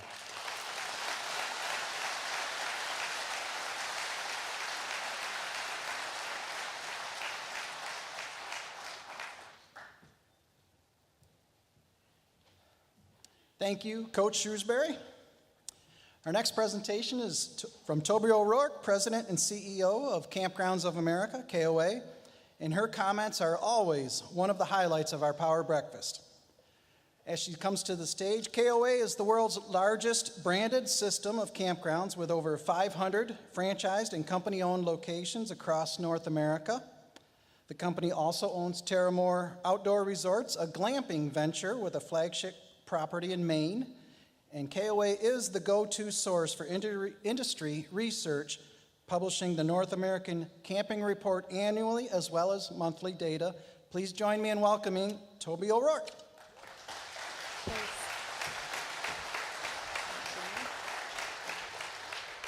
Good morning. Thank you, Rick. Thank you for inviting me. It's always nice to be here to speak at the Power Breakfast. Last year when I was here, we had a lot of conversation about how we all share the customer, which has definitely been a theme of the morning so far, which I wholeheartedly agree with. And we all play a role in attracting and retaining that customer. It's been really great over the past year to have many really inspiring conversations with several companies that are here today about how we can collectively look at the customer journey and improve those points of friction for our customers. So thank you for that. When I was trying to decide what to talk about this year to build off of that, I was given the feedback that it's always really nice to know what we're learning in our research that can help inform product design or experience design. And as you know, KOA is definitely a data-driven organization. We've actually brought on data scientists this year and business intelligence experts that are helping us really get into the details on our own customers and how we can learn from that and what they want. And we've also been investing in customer research for 20 years. And just yesterday, we released our 10th annual version of our outdoor hospitality research report. Because we can't stop doing research, we're actually expanding it this year to 10 micro reports that will be released every couple of weeks so we can go deeper on specific topics. So more to come. The first one was just released yesterday. It's been really nice having data over 10 years because it allows us to look at trends over time. And we can get really caught up in what's happening today and right now in our business and not really step back and appreciate how far this industry has come. Now, the pandemic definitely catapulted interest in the outdoors. But even coming into 2020, we were measuring year-over-year increases in all of these categories. More camping households coming out to camp, increase in frequency, people camping multiple times per year, higher diversity, younger demographics, sizable increase in RV households. Also, in this time period that we've been measuring research, the sharing economy emerged, and that now accounts for 13% of RV usage. All in all, I see these past 10 years as outdoor hospitality, camping, RVing, really solidifying our place in travel. 1 out of every 3 leisure trips last year involved camping. So I think this is quite phenomenal, and I think we should all congratulate ourselves with how far this industry has come.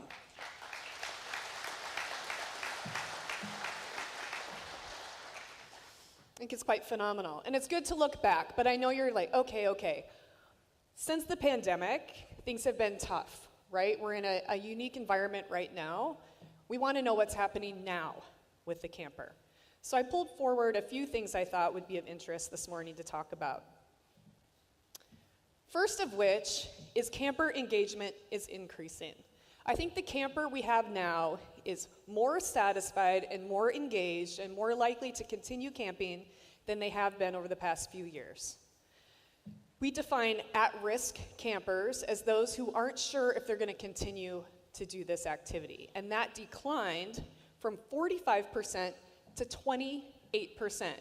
That's a sharp decline in that at-risk camper group. This is great. Again, as we make that customer journey as seamless as possible, we will continue to retain people in the activity. When we asked new RVers about their first camping trip, 54% said it was great. Last year, that was like 24%. Huge increase in experience. I think we are tackling those points of friction, and we're doing a really good job there. The next thing I would like to talk about, and I'm excited about, is that the boomers are back, and they're back in a big way. So after several years of the pandemic, likely staying home because of health concerns about traveling, we're seeing them come back out and camp. Of all campers last year, all camping households, 26% were from the boomer generation, a 19-point increase, 19 points.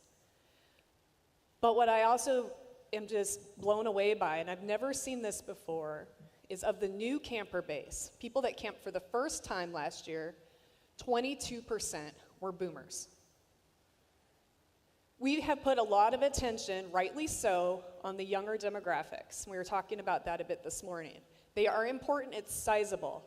That said, we have to shift some attention back to this very important segment that has always driven this business. The next thing I'd love to share that many of you may not know is campgrounds have capacity. There has been a lot of chatter and talk and media attention over the past couple years that campgrounds are full. And I think that dialogue actually discourages people from trying to make reservations at private campgrounds. I was really pleased to see in our research that only 16% of campers say they experienced overcrowding last year. That's positive. Those numbers are coming way down. And KOA, and I've got my franchise partners here today, we were just talking about this. We're actually down this year to last year, about 5% in camper nights. And as I speak to my friends around the industry, everyone's down, anywhere from 5 to 10 or 12%. That is presenting occupancy, and we need to continue to push that message that there are places to camp this summer. Tied to that is I do think there's been some changes that we're starting to see in the booking window. So for the past few years, you had to make a reservation many months out, even a year out, to secure your place. And that's definitely changing. We are seeing people embracing the idea of shortening their booking window. 16% saying they plan to do that. They plan to shorten their booking window. Also, as I look at our data at KOA, we're seeing about a 4 to 5% increase in same-day reservations right now. So I think this is signaling this return to spontaneity. The good old days of RV travel 4 years ago, when you could jump in your RV, go on a road trip, and stop where you decided to stop for the night and find a place to camp. And a third of campers are saying they are craving and desiring more spontaneous travel. Also, what's driving booking window is weather.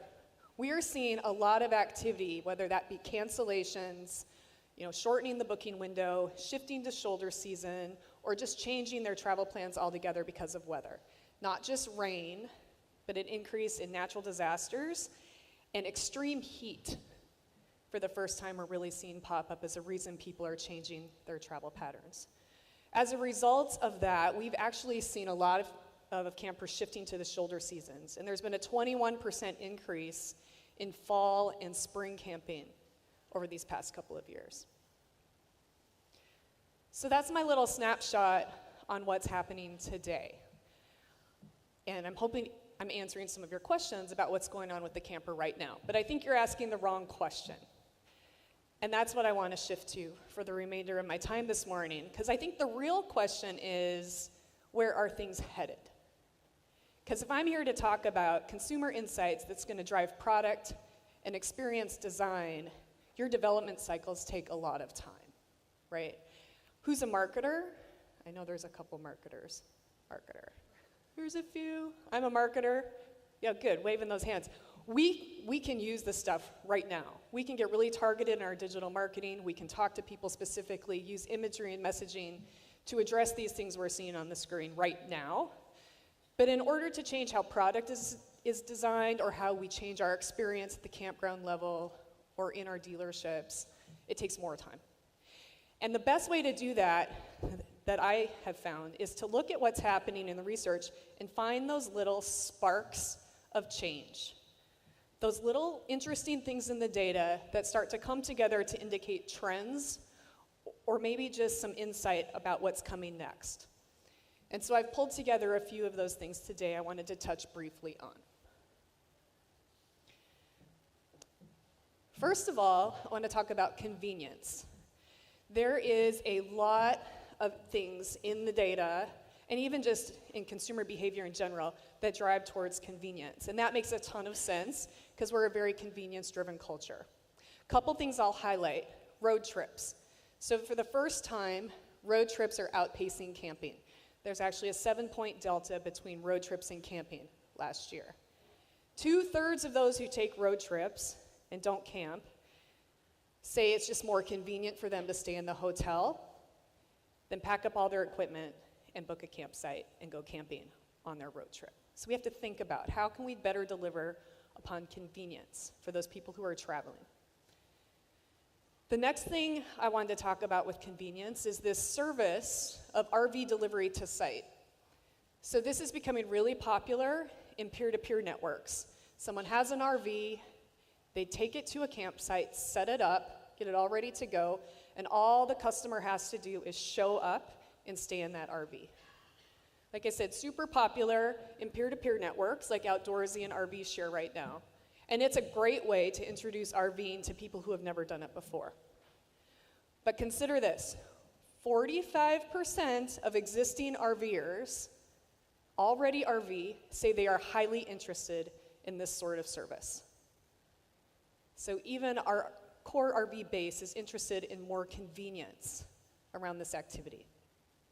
In a lot of ways, that service links RVing to glamping, right? It's kind of our form of glamping in the RV space. And I wanted to talk a few minutes about glamping because it's definitely an area that's growing. In fact, it contributed more households to outdoor hospitality than any other segment this year. And a little spark of change I wanted to talk about was how glamping is bringing the hotel industry into this space. So earlier this year, Hilton announced a partnership with AutoCamp whereby Hilton Honor members can stay in the Airstreams at AutoCamp and receive points.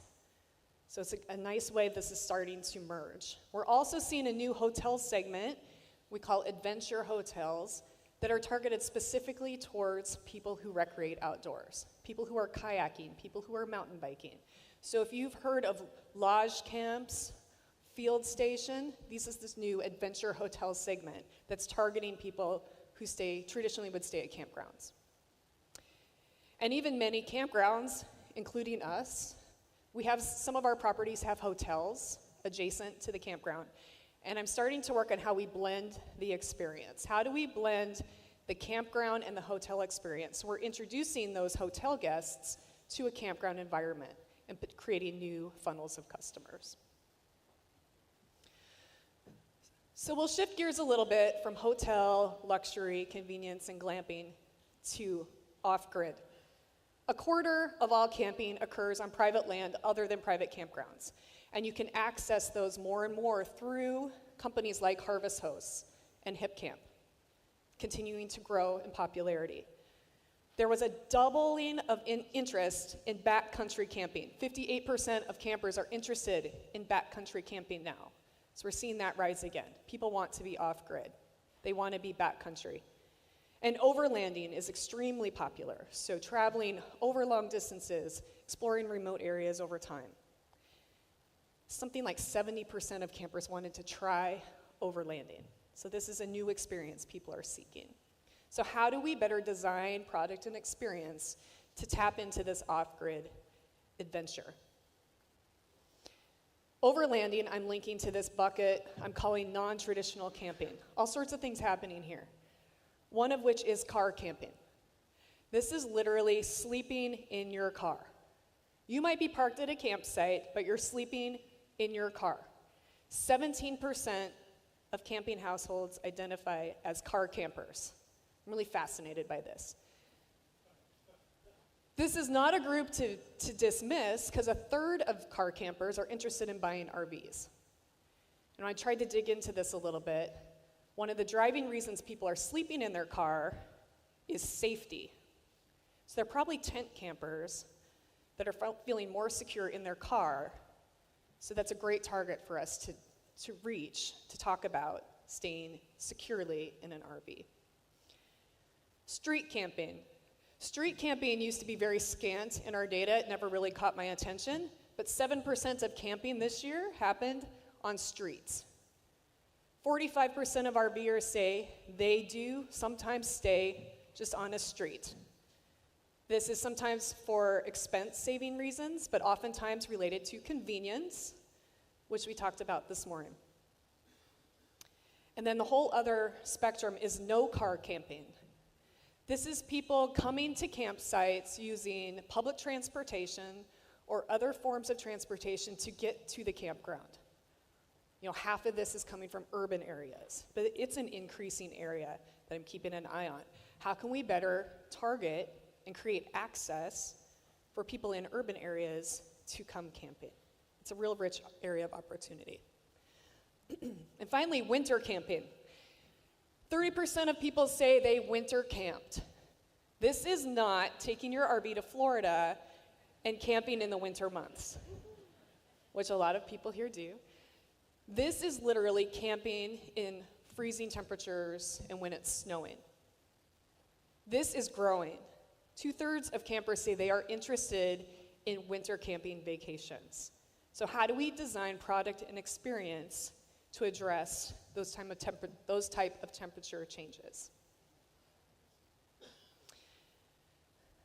And I had a really good conversation on the break about this, so I was glad I included this morning, is I don't think that we can talk about camper profile with a focus on the future without talking about accessibility.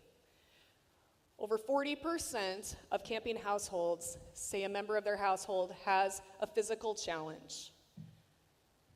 And particularly when we go back to that statistic of 26% of our camper base are boomers, there's going to be a natural deterioration in physical ability as they age. These are already people that are camping. How do we keep them camping and enjoying their outdoor experience? This is a big area of opportunity, and I think if we can really reframe around it, we can position this industry versus other forms of travel who may not, meet the needs of this group very well. Also, 30% of camping households have a neurodivergent member. And this is increased specifically with younger generations. So this is our future camper base, has neurodivergent needs. So we need to pay particular attention for that, not just in our product or on-site experience, but in our online experience, and be very cognizant about how we're meeting neurodivergent needs. So those are a few sparks I picked up out of our research, but I always think it's important to look broader category, and I could probably go on a lot longer about that, but a few things I would pull out is personalization. Our whole lives are becoming personalized in how you're marketed to, in retail experience. And everything we do is around personalization, and that's what customers want more of. That's all driven by data. Have to invest in data, wholeheartedly believe in that, to know your customer so you can work on delivering personalized experience online and how they find you and how they shop your product and how they design product. We're even seeing personalization coming into the camping area. They want things delivered to the campsite personal to their experience they're looking to have. Data is directly related to AI. I can't believe it hasn't come up yet today. This is the biggest disruptor we're going to have, and we're already seeing it. I'm a huge proponent and very, very excited about all of the efficiencies AI is going to bring into our businesses. But our campers are already using it for travel planning.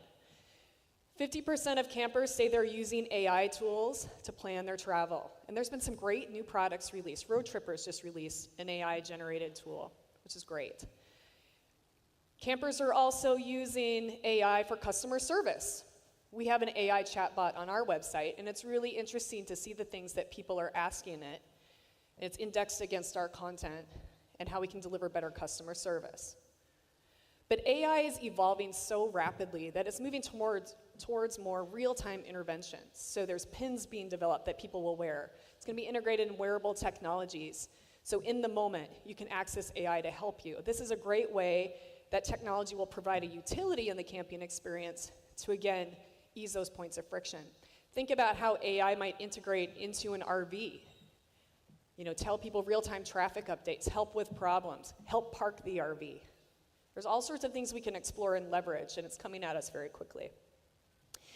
And that's all linked to everything happening in auto. You guys probably watch that a lot more closely than I do, but a few things I find are very interesting are different trends in mobility around EV, which we're working on here, but cars are now bi-directional charging, right? That provides even more utility to that car.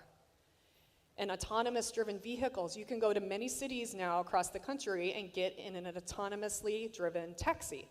I saw them in Phoenix just a couple weeks ago. With that, these vehicles are being connected into smart cities. Imagine if our RVs are connected into those smart cities, or if campgrounds become smart and we have interconnection between our campgrounds and our product. And with self-driving cars and all that's changing there, they're actually working on how do you make the car an entertainment center. If people aren't going to be driving the car, how do we entertain people in their cars? And we already know people are sleeping in their cars, which we just talked about. So if they're sleeping in their cars and they're entertained in their cars, that feels a lot like the product that's being created by all of you. So you have to really watch what's happening in auto and leverage it and stay ahead of it, because that's what people are going to start to expect in other parts of their life. So in our short time today, we've talked about how far we've come, some interesting things that are happening right now, the high engagement we have with our camper base, and hopefully starting to show you how we have to think about the future and some of the sparks I've seen in our data that's indicating where things might be headed. We really have to fight that tendency for near-termism and being really focused on today or the next year or two. And the best ways we can do that is leverage data and take it from, it's a nice to know KOA's research, I hear that a lot. Take nice to know research to I need to use research, I need to use data. And if we can collectively, again, rally around some of these changes, I think we can really position this industry really well against other forms of travel.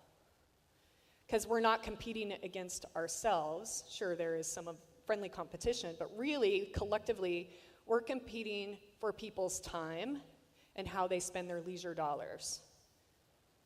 And by delivering on convenience, thinking about data usage for personalization, leveraging trends in technology, in AI, watching what's happening in mobility and retail and other areas, we can advance to meet those customer needs too and really deliver upon something very special. Lots to talk about, always. If you're interested in some of our research, you can click that QR code. It'll take you to our report that was released yesterday, and as those micro reports are released, they'll be added to that website as well. Anytime, please get in touch. We love to dig deeper. Thank you.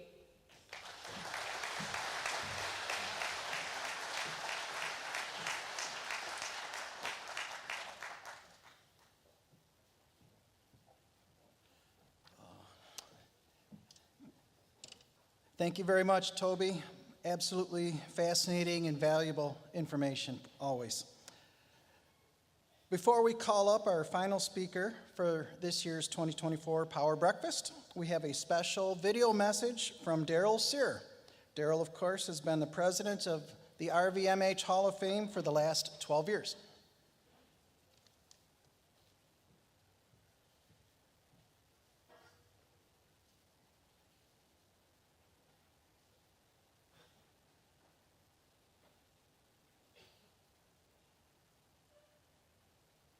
Good morning, RV Power Breakfast guests.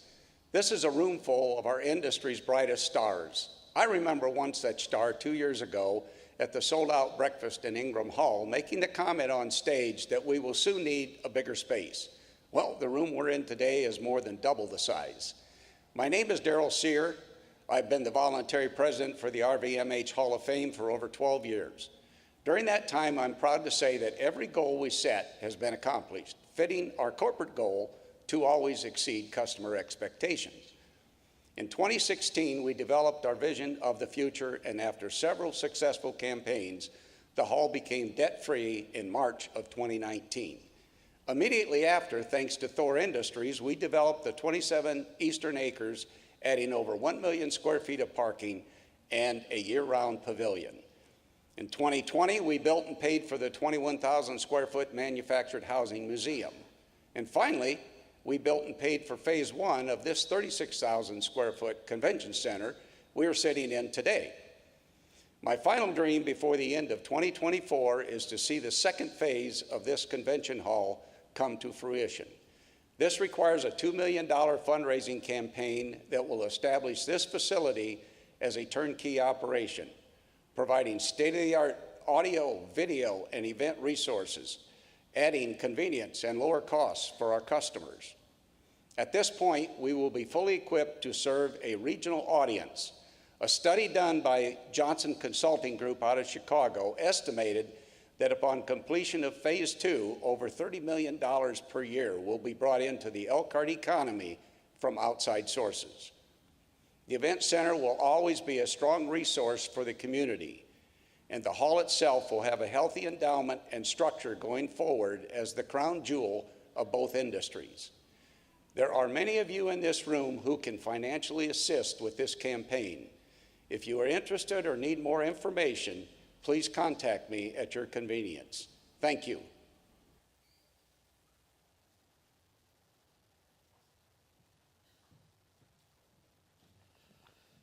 Thank you, Daryl. Before we bring up our final speaker, please indulge me. I told my wife, actually she dared me to do this, so I'm going to do it.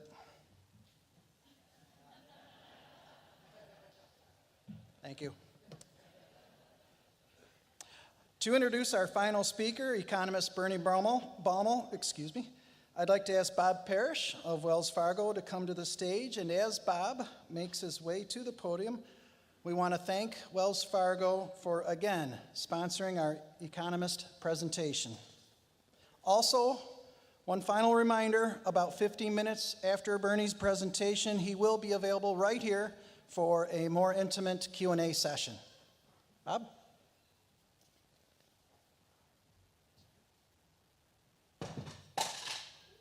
Uh-oh. Do you need another selfie?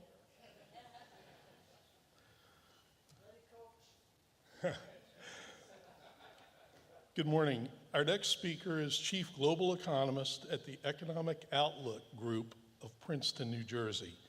He is well known for being ahead of the curve in assessing the direction of the U.S. and world economy. The Wall Street Journal ranked him the most accurate forecaster in a major survey of economists in 2019. He began his career with the Council on Foreign Relations, a think tank specializing in international affairs and national security, and has since served in many other distinctive capacities.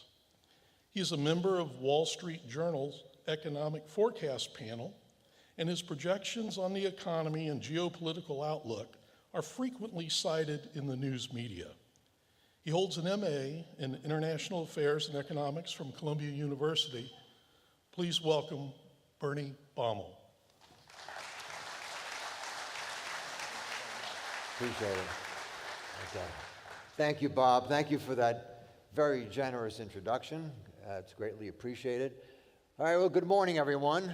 I am delighted, really delighted to be here. And I have to tell you, I have met some really wonderful people in the RV industry, and especially in the last day since I arrived. And I personally want to thank them for the hospitality that they've shown me. All right, so look, I've got about 30, 35 minutes, and I've got a lot of ground to cover. It'll deal with the economic outlook and what the implications are for the RV lifestyle. Now, I think the best way, though, for me to actually begin is to share with you the three questions that I now get most, from clients and from journalists and from others. So let me just throw them out to you right now. Number one, we have some strange presidential election coming up in November.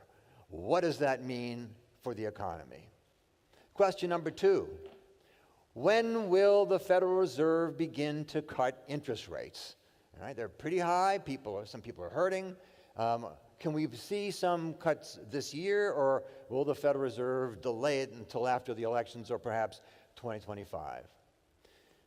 The third question, the geopolitical conflicts going around. This is crazy. It's hard to actually get some sleep or watching the news these days. So is the situation going to get worse, or are we finally going to see some of the tensions around the world subside? Those are the three most common questions that I get. And you can kind of distill all those three questions into really one. What is the trajectory of the economy for the rest of this year, 2025 and 2026? And for us to get a better handle, a better grasp, to answer that question, we're going to have to zoom out. We're going to have to get a macro, broad picture of what's going on in the economy. So let me show you this first slide, which tells you the four key forces that are affecting the U.S. and international economy. And the top circle on the left, the geopolitical risks. And we've got wars going on, as you know, in Europe, between Russia and Ukraine, and I do expect that will continue for pretty much the rest of this year. There's also, obviously, the conflict in the Middle East. It might reach some sort of a climax in the next couple of weeks, and then we expect to subside by summer and for the second half of the year. There are also growing tensions between China and the U.S. over Taiwan, and then there's some also now friction developing between Venezuela and Guyana. Guyana found a massive new oil field and ready to develop it, and they've contracted American companies to come down to help produce it. And Venezuela suddenly said, hey, you know what, I think that real estate belongs to us. And so there's some tensions brewing there that could lead to a conflict down the road. And then we've also got a series of presidential elections taking place, not just in the U.S., but around the world. Elections in Venezuela, in Mexico, in India, and how those elections play out can also have an effect on foreign and economic policy. If you look at the circle on the right, I mentioned a moment ago was about interest rates and inflation. Inflation has been in the news, of course, all year. It has been coming down, and so there is this expectation that the Federal Reserve will finally cut. Everybody is waiting, I think, for those cuts to begin. The bottom left circle deals with China and Europe. These are among the two largest economic regions in the world. and they are really not going to be contributing much to economic growth. You know, China's beset with a whole host of problems, from the property crisis to very weak domestic demand to large amounts of debt and deflation. So they're not going to help. They're not going to really contribute much. And whatever GDP figures you hear coming out of from China, you know, there is some reason that they lack credibility. They try to look good, but frankly, I think they just barely avoided recession last year. Europe has been in recession toward the second half of last year, largely because of the really large economic problems that Germany's been having, and where Germany goes, pretty much the rest of Europe goes as well. And then at the far right, at the bottom right, you see the fragmentation of global trade. Multinational companies are now engaged in a top-to-bottom review of their global supply chain strategies. They have recognized the fragilities, the frailties of their current supply chain systems that they've put in place. They see all the risks that are out there, and they're trying to figure out what's a better way for us to have better control, greater simplicity of supply chains in the future. And this is going to fundamentally change global trade patterns over the course of the next couple of years. So these are the key forces. Now, I want to begin first with inflation and with interest rates. We have seen the rate of inflation begin to drop. And that box that you see, that box sort of colored pink a little bit, that's just the fall that we're seeing in inflation in the international arena. All right? So many countries have all recognized that inflation has been dropping. The larger graph, the two lines that you see there, deals with U.S. inflation. And I did not choose the CPI, and the reason I didn't choose the Consumer Price Index to discuss inflation is because that's not what the Federal Reserve is looking at. They have their own favorite inflation metric, and that is how they're going to decide on monetary policy.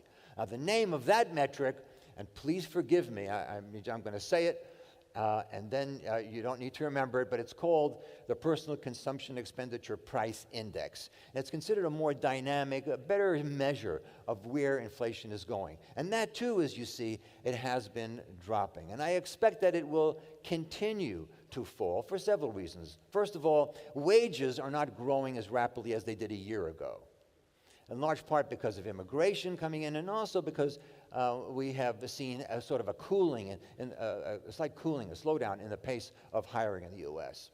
Also interesting to note is that energy prices have been remarkably stable, even in light of all the turbulence that we're seeing in the Middle East. Gasoline prices, for example, right now, the average price of retail gasoline, just barely a couple of cents above what it was a year ago. It's about a dime higher than what it was a year ago at this time. We've also seen an increase in productivity that's helped bring some inflation down. And finally, and this is not a subject that's often mentioned much, China is dumping a lot of goods into the international trading market right now. Because China's economy is so weak, there's not much domestic demand, but their manufacturing sector just keeps on putting out product. So there's a lot of inventory, and they need to get rid of that inventory, and what they're doing in essence is just dumping that into the international market. And we're talking about anywhere from raw material like steel all the way to EVs. Now, a lot of countries obviously are really furious about that, and I'm sure they're going to all be taking steps at one point, but in the meantime, it is having a deflationary impact on the U.S. And I think Matt Wagner actually made a reference to that. Even in the RV industry, that we're beginning to see the price of some raw material and intermediate goods actually show deflation, or prices have dropped compared to what it was a year ago. So what does this mean in terms of the Federal Reserve? Because there is a debate going on now about whether the Fed is going to raise rates, whether the Fed, will be cutting rates, and when. And the debate is, why should the Federal Reserve cut rates? The economy is doing so well. What's the rush in slashing rates right now? Maybe they're better off just waiting after the election or next year. And I'm going to tell you right now, if they hold off, if they postpone cutting rates, I think that would be an egregious mistake, because there are some sectors in the economy that are really hurting. The commercial real estate sector, for example, is having some real financial distress. particularly office buildings, retail sectors, and also even in some cases the lodging industry. So they're hurting. Households making less than $50,000, they're also experiencing a lot of financial woes because of high interest rates as well. So I think, and by the way, even the RV industry is having issues. You have to finance the inventory, and of course, buyers who purchase RVs are going to have to deal with the higher interest rate environment as well. I'm expecting the Federal Reserve will have its first rate cut in July of this year, and then they'll wait for the second one probably toward, after the elections. But I do expect 50 basis points in total for the year to come down on the Fed funds rate, the key benchmark for short-term rates, and another four cuts in 2025. As I said before, I mean, it's getting quite intense for a lot of households. We have a record amount of debt, $17.5 trillion in household debt right now. Credit card debt also at record high levels. So it's gonna make an impact. Even the Federal Reserve Chairman, Jerome Powell, has made a reference to some of the distress being seen in households.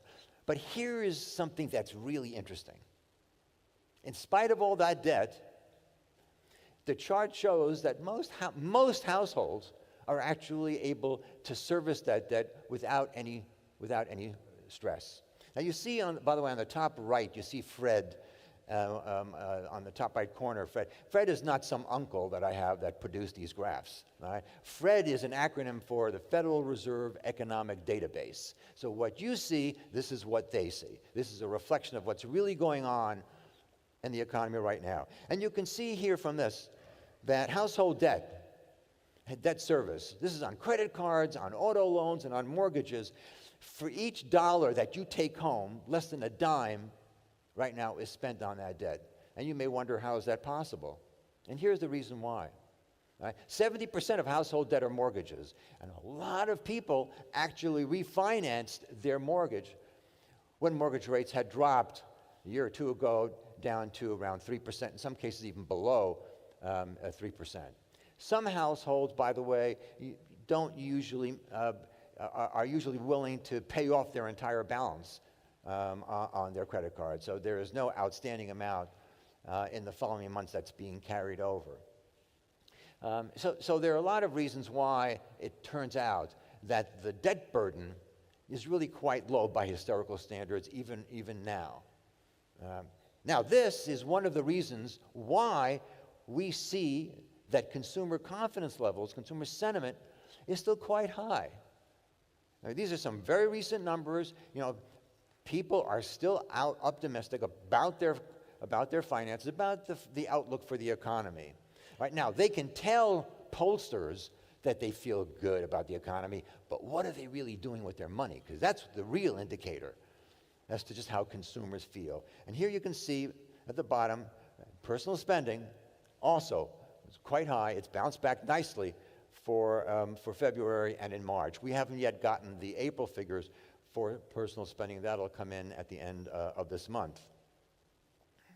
Now, why are consumers still spending so willingly? Oh, by the way, there was one other reason why the debt burden has been so low. And that's because the job market's still strong. So people are actually earning money. That money is coming in, and that also helps to offset that burden. Now, the job market, as I mentioned ago, is still strong. It's still quite robust. Right? Employers are really reluctant to lay off workers. Every week we get these numbers, claims for unemployment benefits. People who have been laid off and then file an application to get jobless benefits. And those numbers are still remarkably low. They're lower now than what they were pre-pandemic at this point. Another thing to keep in mind, the unemployment rate still below 4%. For the month of April, it was 3.9%. We have had about 27 consecutive months with the unemployment rate below 4%. We have not seen that in half a century. So the job market's still firm, and here on the box on the right, you see real disposable personal income. In other words, purchasing power. This is money that you take home and adjusted for inflation. And so long as real disposable personal income is positive, it means that you're earning, your wages are growing more than the rate of inflation. That gives you more purchasing power, and you're willing to go out and spend. So what are they spending on? All right, this is some of the data that you can see here on actual outlays. This is real spending now. All right, this is already adjusted for inflation. So we're talking about the volume of goods and services that people are purchasing. So the black bar represents purchases of goods, hard goods, okay, durable and non-durable goods, so vehicles all the way to food and clothing. And the green line, the green bar represents services. Now, services are a pretty broad field. You know, it's insurance, it's travel and tourism, it's haircuts, dentists, pedicures, all in services. So let's see if we can drill down further into services and focus on recreational services. Our consumers, spending a lot more on recreational services, and so the next graph you'll see the recreational services component is going to be in red. And you can see here too, it's bounced back, really quite nicely. This is recreational services, which has been defined by the government as sort of spending on campgrounds, RV parks, amusement parks, and also spectator sports. I mean, it's a fairly large indicator, covers a lot of different fields, but people are willing to go out and enjoy and spending on these services. And we've seen a record amount, by the way, of money that's been spent on RV parks and recreational camps. The most ever, $2.39 billion in 2023. And there are some really interesting reasons, some of which was already brought up. First of all, we're seeing a record number of baby boomers retiring, and they want to just get on the road. They want to do some traveling now. They want to enjoy life. They want to see the U.S. And so they're willing, certainly, to go out and spend and either purchase or rent RVs for that experience. What's more fascinating to me is that there's actually a younger generation, all right, that has a slightly different value system now. They're less interested in buying hard goods like a flat screen TV or another, desktop. What they want to do, they're willing to engage in experiential spending. They want to go out and see the world. They want to be able to enjoy life out of that apartment, out of that house. And so we're seeing that trend pick up as well. And then, of course, the passage of the Explore Act, too, which Craig Kirby mentioned, the passage out of the House also is important and will help, I think, fuel more spending for the recreational camps that are out there. And the Senate should be picking it up and vote within the next weeks, and I expect that will pass as well. Now, what about energy prices looking ahead? I have to tell you, I'm going to be perfectly honest with you about this. Forecasting energy prices is not a respectable human activity. It's kind of a waste of time because, there's so many events that are happening from economic to geopolitical that are constantly buffeting the price of energy. It's either some cases lifting energy prices, other cases lowering it. So it's really difficult to get a handle. But all we can say at this moment is that, number one, even given the turbulence that we're seeing in the Middle East, that the price of oil has been remarkably stable. The vertical bars represents the outlook for WTI oil, or in the U.S., and it's going to hold pretty stably around 70, 80, in this $80 range. We don't see it getting close to 90. We don't see it certainly into the triple digits for at least the next 15 months. Beyond that, it's very difficult to make any projections with respect to oil. The red line represents Brent, which is the global price, and here too, that's always a couple of dollars more than WTI oil. And then the box that you see in the middle of the screen represents the wholesale price of natural gas, and here too, fairly stable. We're not going to be seeing it significantly rise to where it was a couple of years ago, up in the $12 to $15 range. It's going to be settling below $3 per million BTUs. And that too I think is an encouraging sign, because obviously energy is a critical component in the cost of manufacturing goods, and of course for households it has an effect on the price of gasoline. So if you summarize it, what we're seeing is that the robust job market, still healthy consumer confidence, and a younger generation that really relishes to go out and enjoy the outdoors and have life experiences, we are seeing overall spending on travel and tourism, a much broader indicator of what people are willing to spend. That's going to be increasing probably at a faster rate than we have seen in the past. We're expecting it actually to accelerate. All right, I want to just discuss quickly a little bit on the supply chain issues, because manufacturers and certainly some suppliers do rely on importing goods from overseas. Now I have to tell you, the supply chain paralysis that was triggered by the pandemic, that has mostly faded. That's mostly gone. All right? But there are still some areas of concern with respect to the supply chain, global supply chains, that cannot be ignored. So you've got here 3 areas in the world which are very important maritime routes for trade. On the left, obviously concerns the war going on in the Middle East and the fact that there has been some attempt to disrupt supply chains when in the Houthis in Yemen were firing off drones and missiles at ships. And as a result, the ships had either 2 choices. Either they were willing to take the risk of going through the Red Sea and into the Suez Canal, but if they did that, they were going to have to pay a hefty war insurance premium that's been imposed on them by the Lloyd's of London.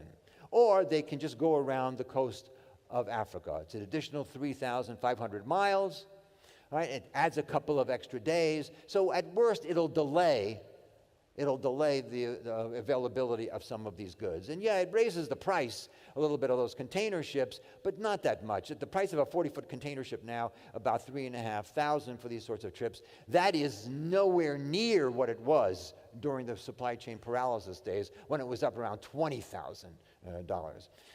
Now, the box in the middle deals with the supply chain issues, traffic actually in the Panama Canal. Panama had a terrible drought last year, and there was not enough water in the Panama Canal locks to transport these ships.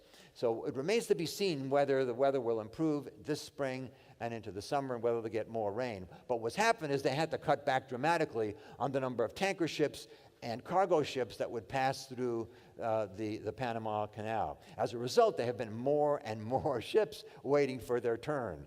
And then some guy in the Panama Canal Authority came up with a brilliant idea. He said, hey, we can make more money. How? We're going to charge extra for those tankers and cargo ships that are willing to be in the front of the line, to get priority. And that's what they actually did last year and into this year. It's additional source of revenues for them, giving priority for those, but you got to pay up just to get that front of the line. On the far right deals, of course, with the South China Sea and China.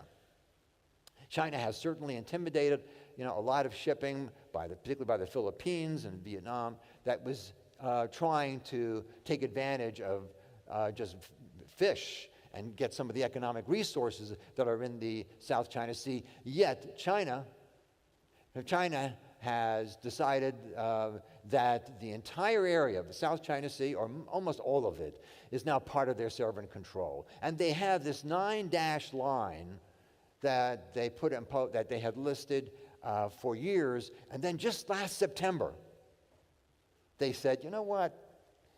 It's not enough to have 9. We're going to toss in one more dash. And so they introduced a 10-dash line. And if you look at the upper right part of that screen, you know where they put that 10th dash line? They put it actually just outside now. It's actually engulfed Taiwan. That's what they control. Now, I think this is a very important point to make. The Philippines filed a complaint with the International Court of Arbitration saying, China can't do this.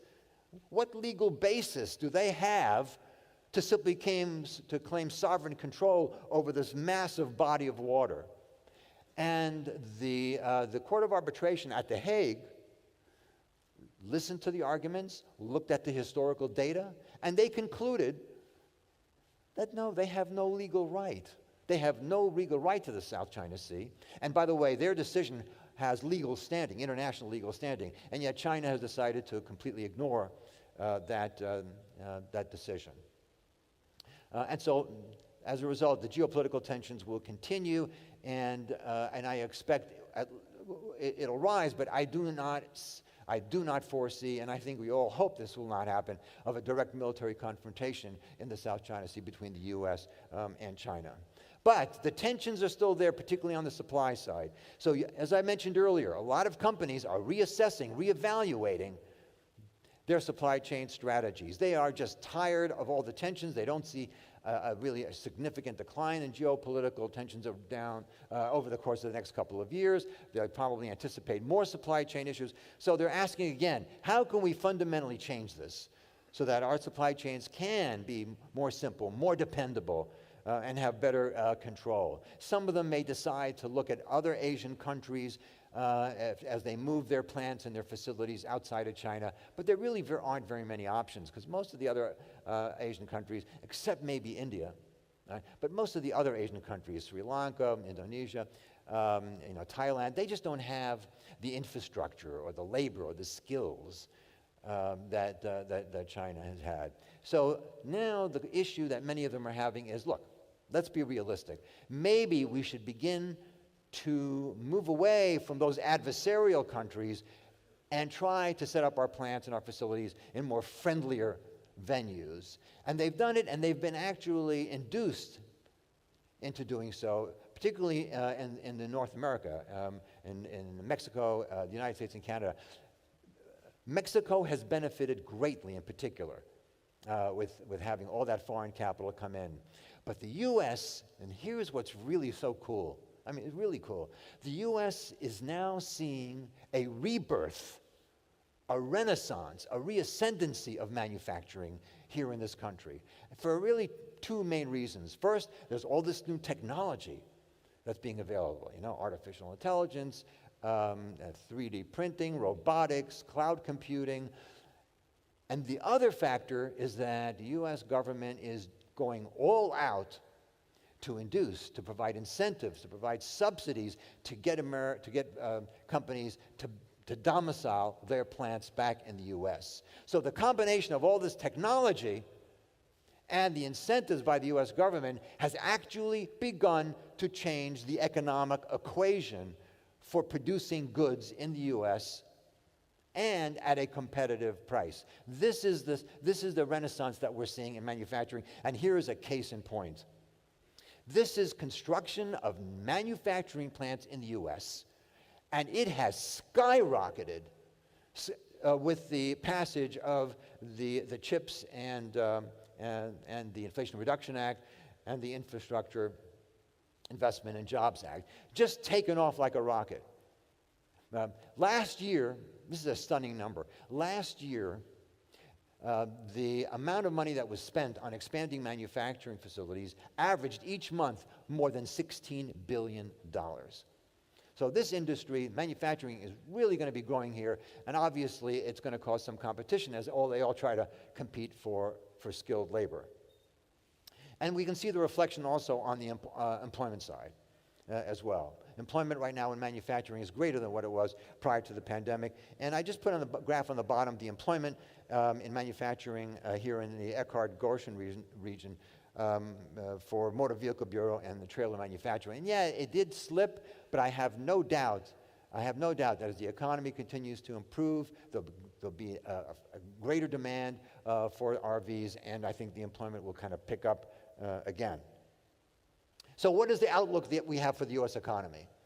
So we're looking at GDP growth this year at 2.3%, next year at 2.6%, even stronger, and 2.2% in 2026. And you can see at the very bottom are the Federal Reserve's forecasts. They're showing an economy a bit weaker than what we're expecting, but I have no doubt that they'll finally move up to our way of thinking.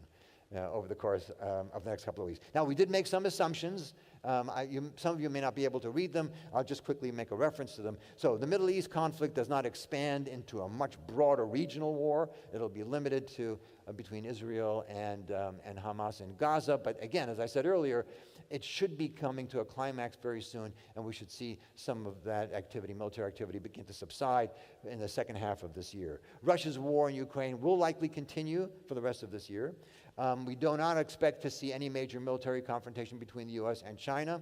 And finally, and this is something that we have to do when we're making forecasts, we have to base it on current existing fiscal and spending policies for 2025 and 2026. So the assumption here, at least on this slide, is that President Biden will win the election. Now, this was the scary part. So now, I have to show you, because we've just done this recently, is we've taken a look at the policies proposed by President Biden and the policies also proposed by former President Donald Trump. And we've done the analysis, we put it in a model, and I'll show you in a moment, what the results were from those two. By the way, this chart, and I'm not even going to bother too much time on this, this is basically looking at a quarter-by-quarter basis as to what the economy is going to do. And I do expect that the economy to continue to grow. I do not see a recession, certainly not this year, nor really in the next 2 years. I do expect inflation to kind of stabilize in the sort of 2 to 3% range. And we do think that inflation was going to be coming down, not just on the short end, but also on the 10-year Treasury, which is a very important benchmark for the cost of capital. Okay, so here on this table, I have put down the individual tax and spending policies and trade policies between President Biden and former President Trump. And we've had to take a look at them very, very carefully.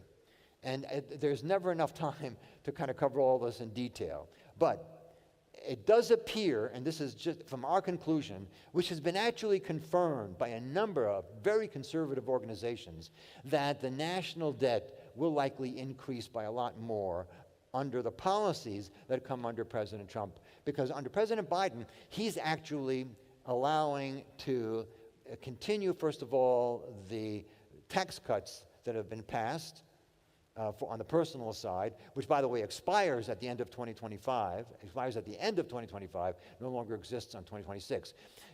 And what he says, he's going to continue the tax cuts, but for those making over $400,000, there's going to be an increase in taxes. So there's some additional revenues that's coming in. Biden has also talked about increasing taxes, as you can see here, also for corporate taxes as well. Again, bringing in revenues. The goal here is to raise taxes in a way is not to hurt the economy, at least that's their plan, but at least to make sure that the deficit isn't going to be that big. Based on the proposals that we've seen from President Trump, we're expecting also he's going to allow to make those personal tax cuts permanent, but there's no offset. We're really not seeing any increase in revenues except for one major area, and that's tariffs.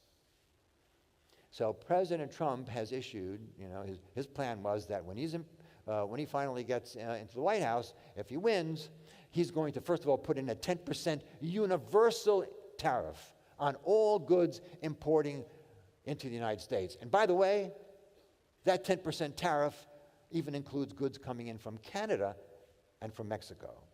So you have to ask your question, well, what good's the USMCA deal if he's still going to be including the US and Mexico? Then 60% on all tariffs, on all imports coming in from China. And somebody then raised the question, I think, to President Trump, well, what are you going to do about EVs that are coming in not from China, but suppose China builds EV plants in Mexico and then ships it into the United States? And President Trump said he's going to tax those vehicles at 100%. Now, there is a time and there is a place for tariffs. There's no doubt about it. But you have to be very careful because it can backfire. Because the group that pays the tariff are the importers.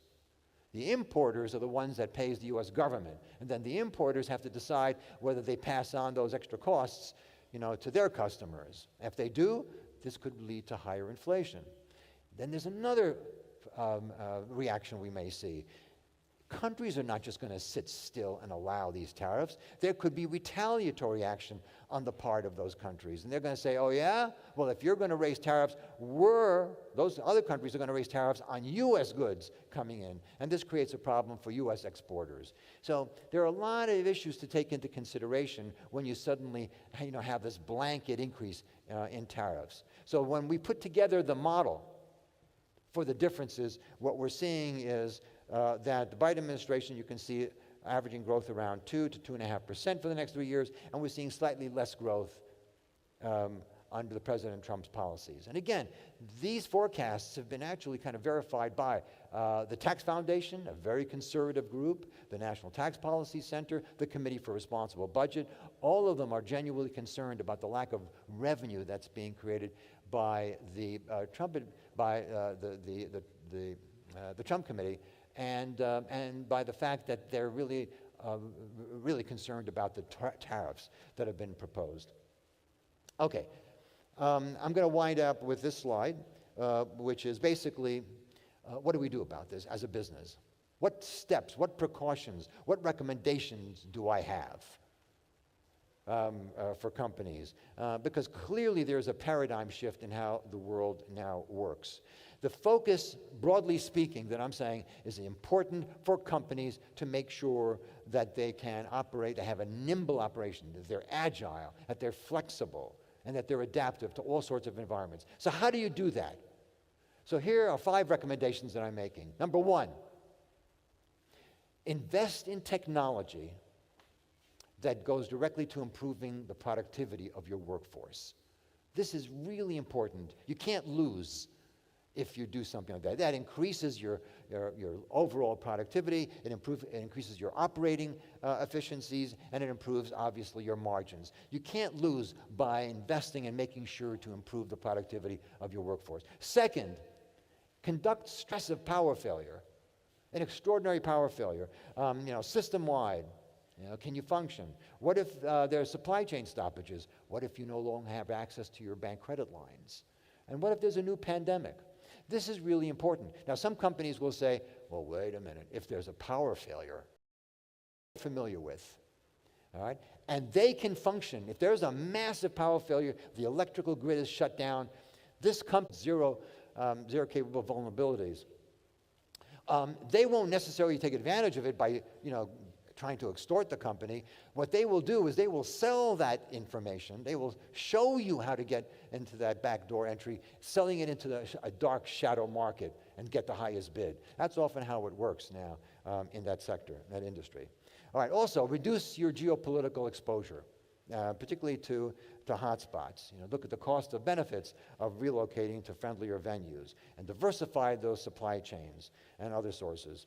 And finally, that last point, make sure you've got a contingency plan in place that can be implemented immediately should the next shock, and it is inevitable that there will be another shock, that you can actually put in place that will protect your business so that it can keep functioning, so that it can provide the goods and services to the customers. Because being a reliable provider of goods and services during periods of extreme shocks, that enhances your reputational value. And investors and credit rating agencies and bankers will take note. They will look favorably. They will reward you, for your resilience. I just want to end with this a personal experience that I had. We started taking some of our own suggestions, and we moved about 2 years ago into a new office building, and had solar panels, had a very secure internet system set up. And when we first moved in, we found a box of flowers waiting for us. It was a very lovely gesture. We don't know who it was. And so we looked at the flowers. There was a card that came with it, and we eagerly looked at the card, and it read, "Please accept our deepest condolences." Well, that's odd. Why would somebody send us flowers with that card? So we called up the flower shop and told them about these, the flowers we got in the card, and they said they would call us back, they'd look into the matter, call us back immediately, which they did. And they apologized profusely. They said there was an accidental switch made, and the flowers that we were supposed to get went to someone at a funeral home, and when they got those flowers and they looked at the card, it said, "Best wishes on your new location." So you can be sure we're not going to be using that flower shop in the future. Anyway, I see that my time is up. First of all, thank you very much for the time you've given me, and I'll be very happy to be on the side and answer any other questions that you have individually. Thank you again. Enjoy the rest of the conference.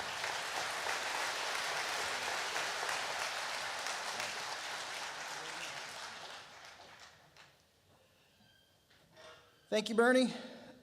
A lot of information to chew on. One final word before we exit.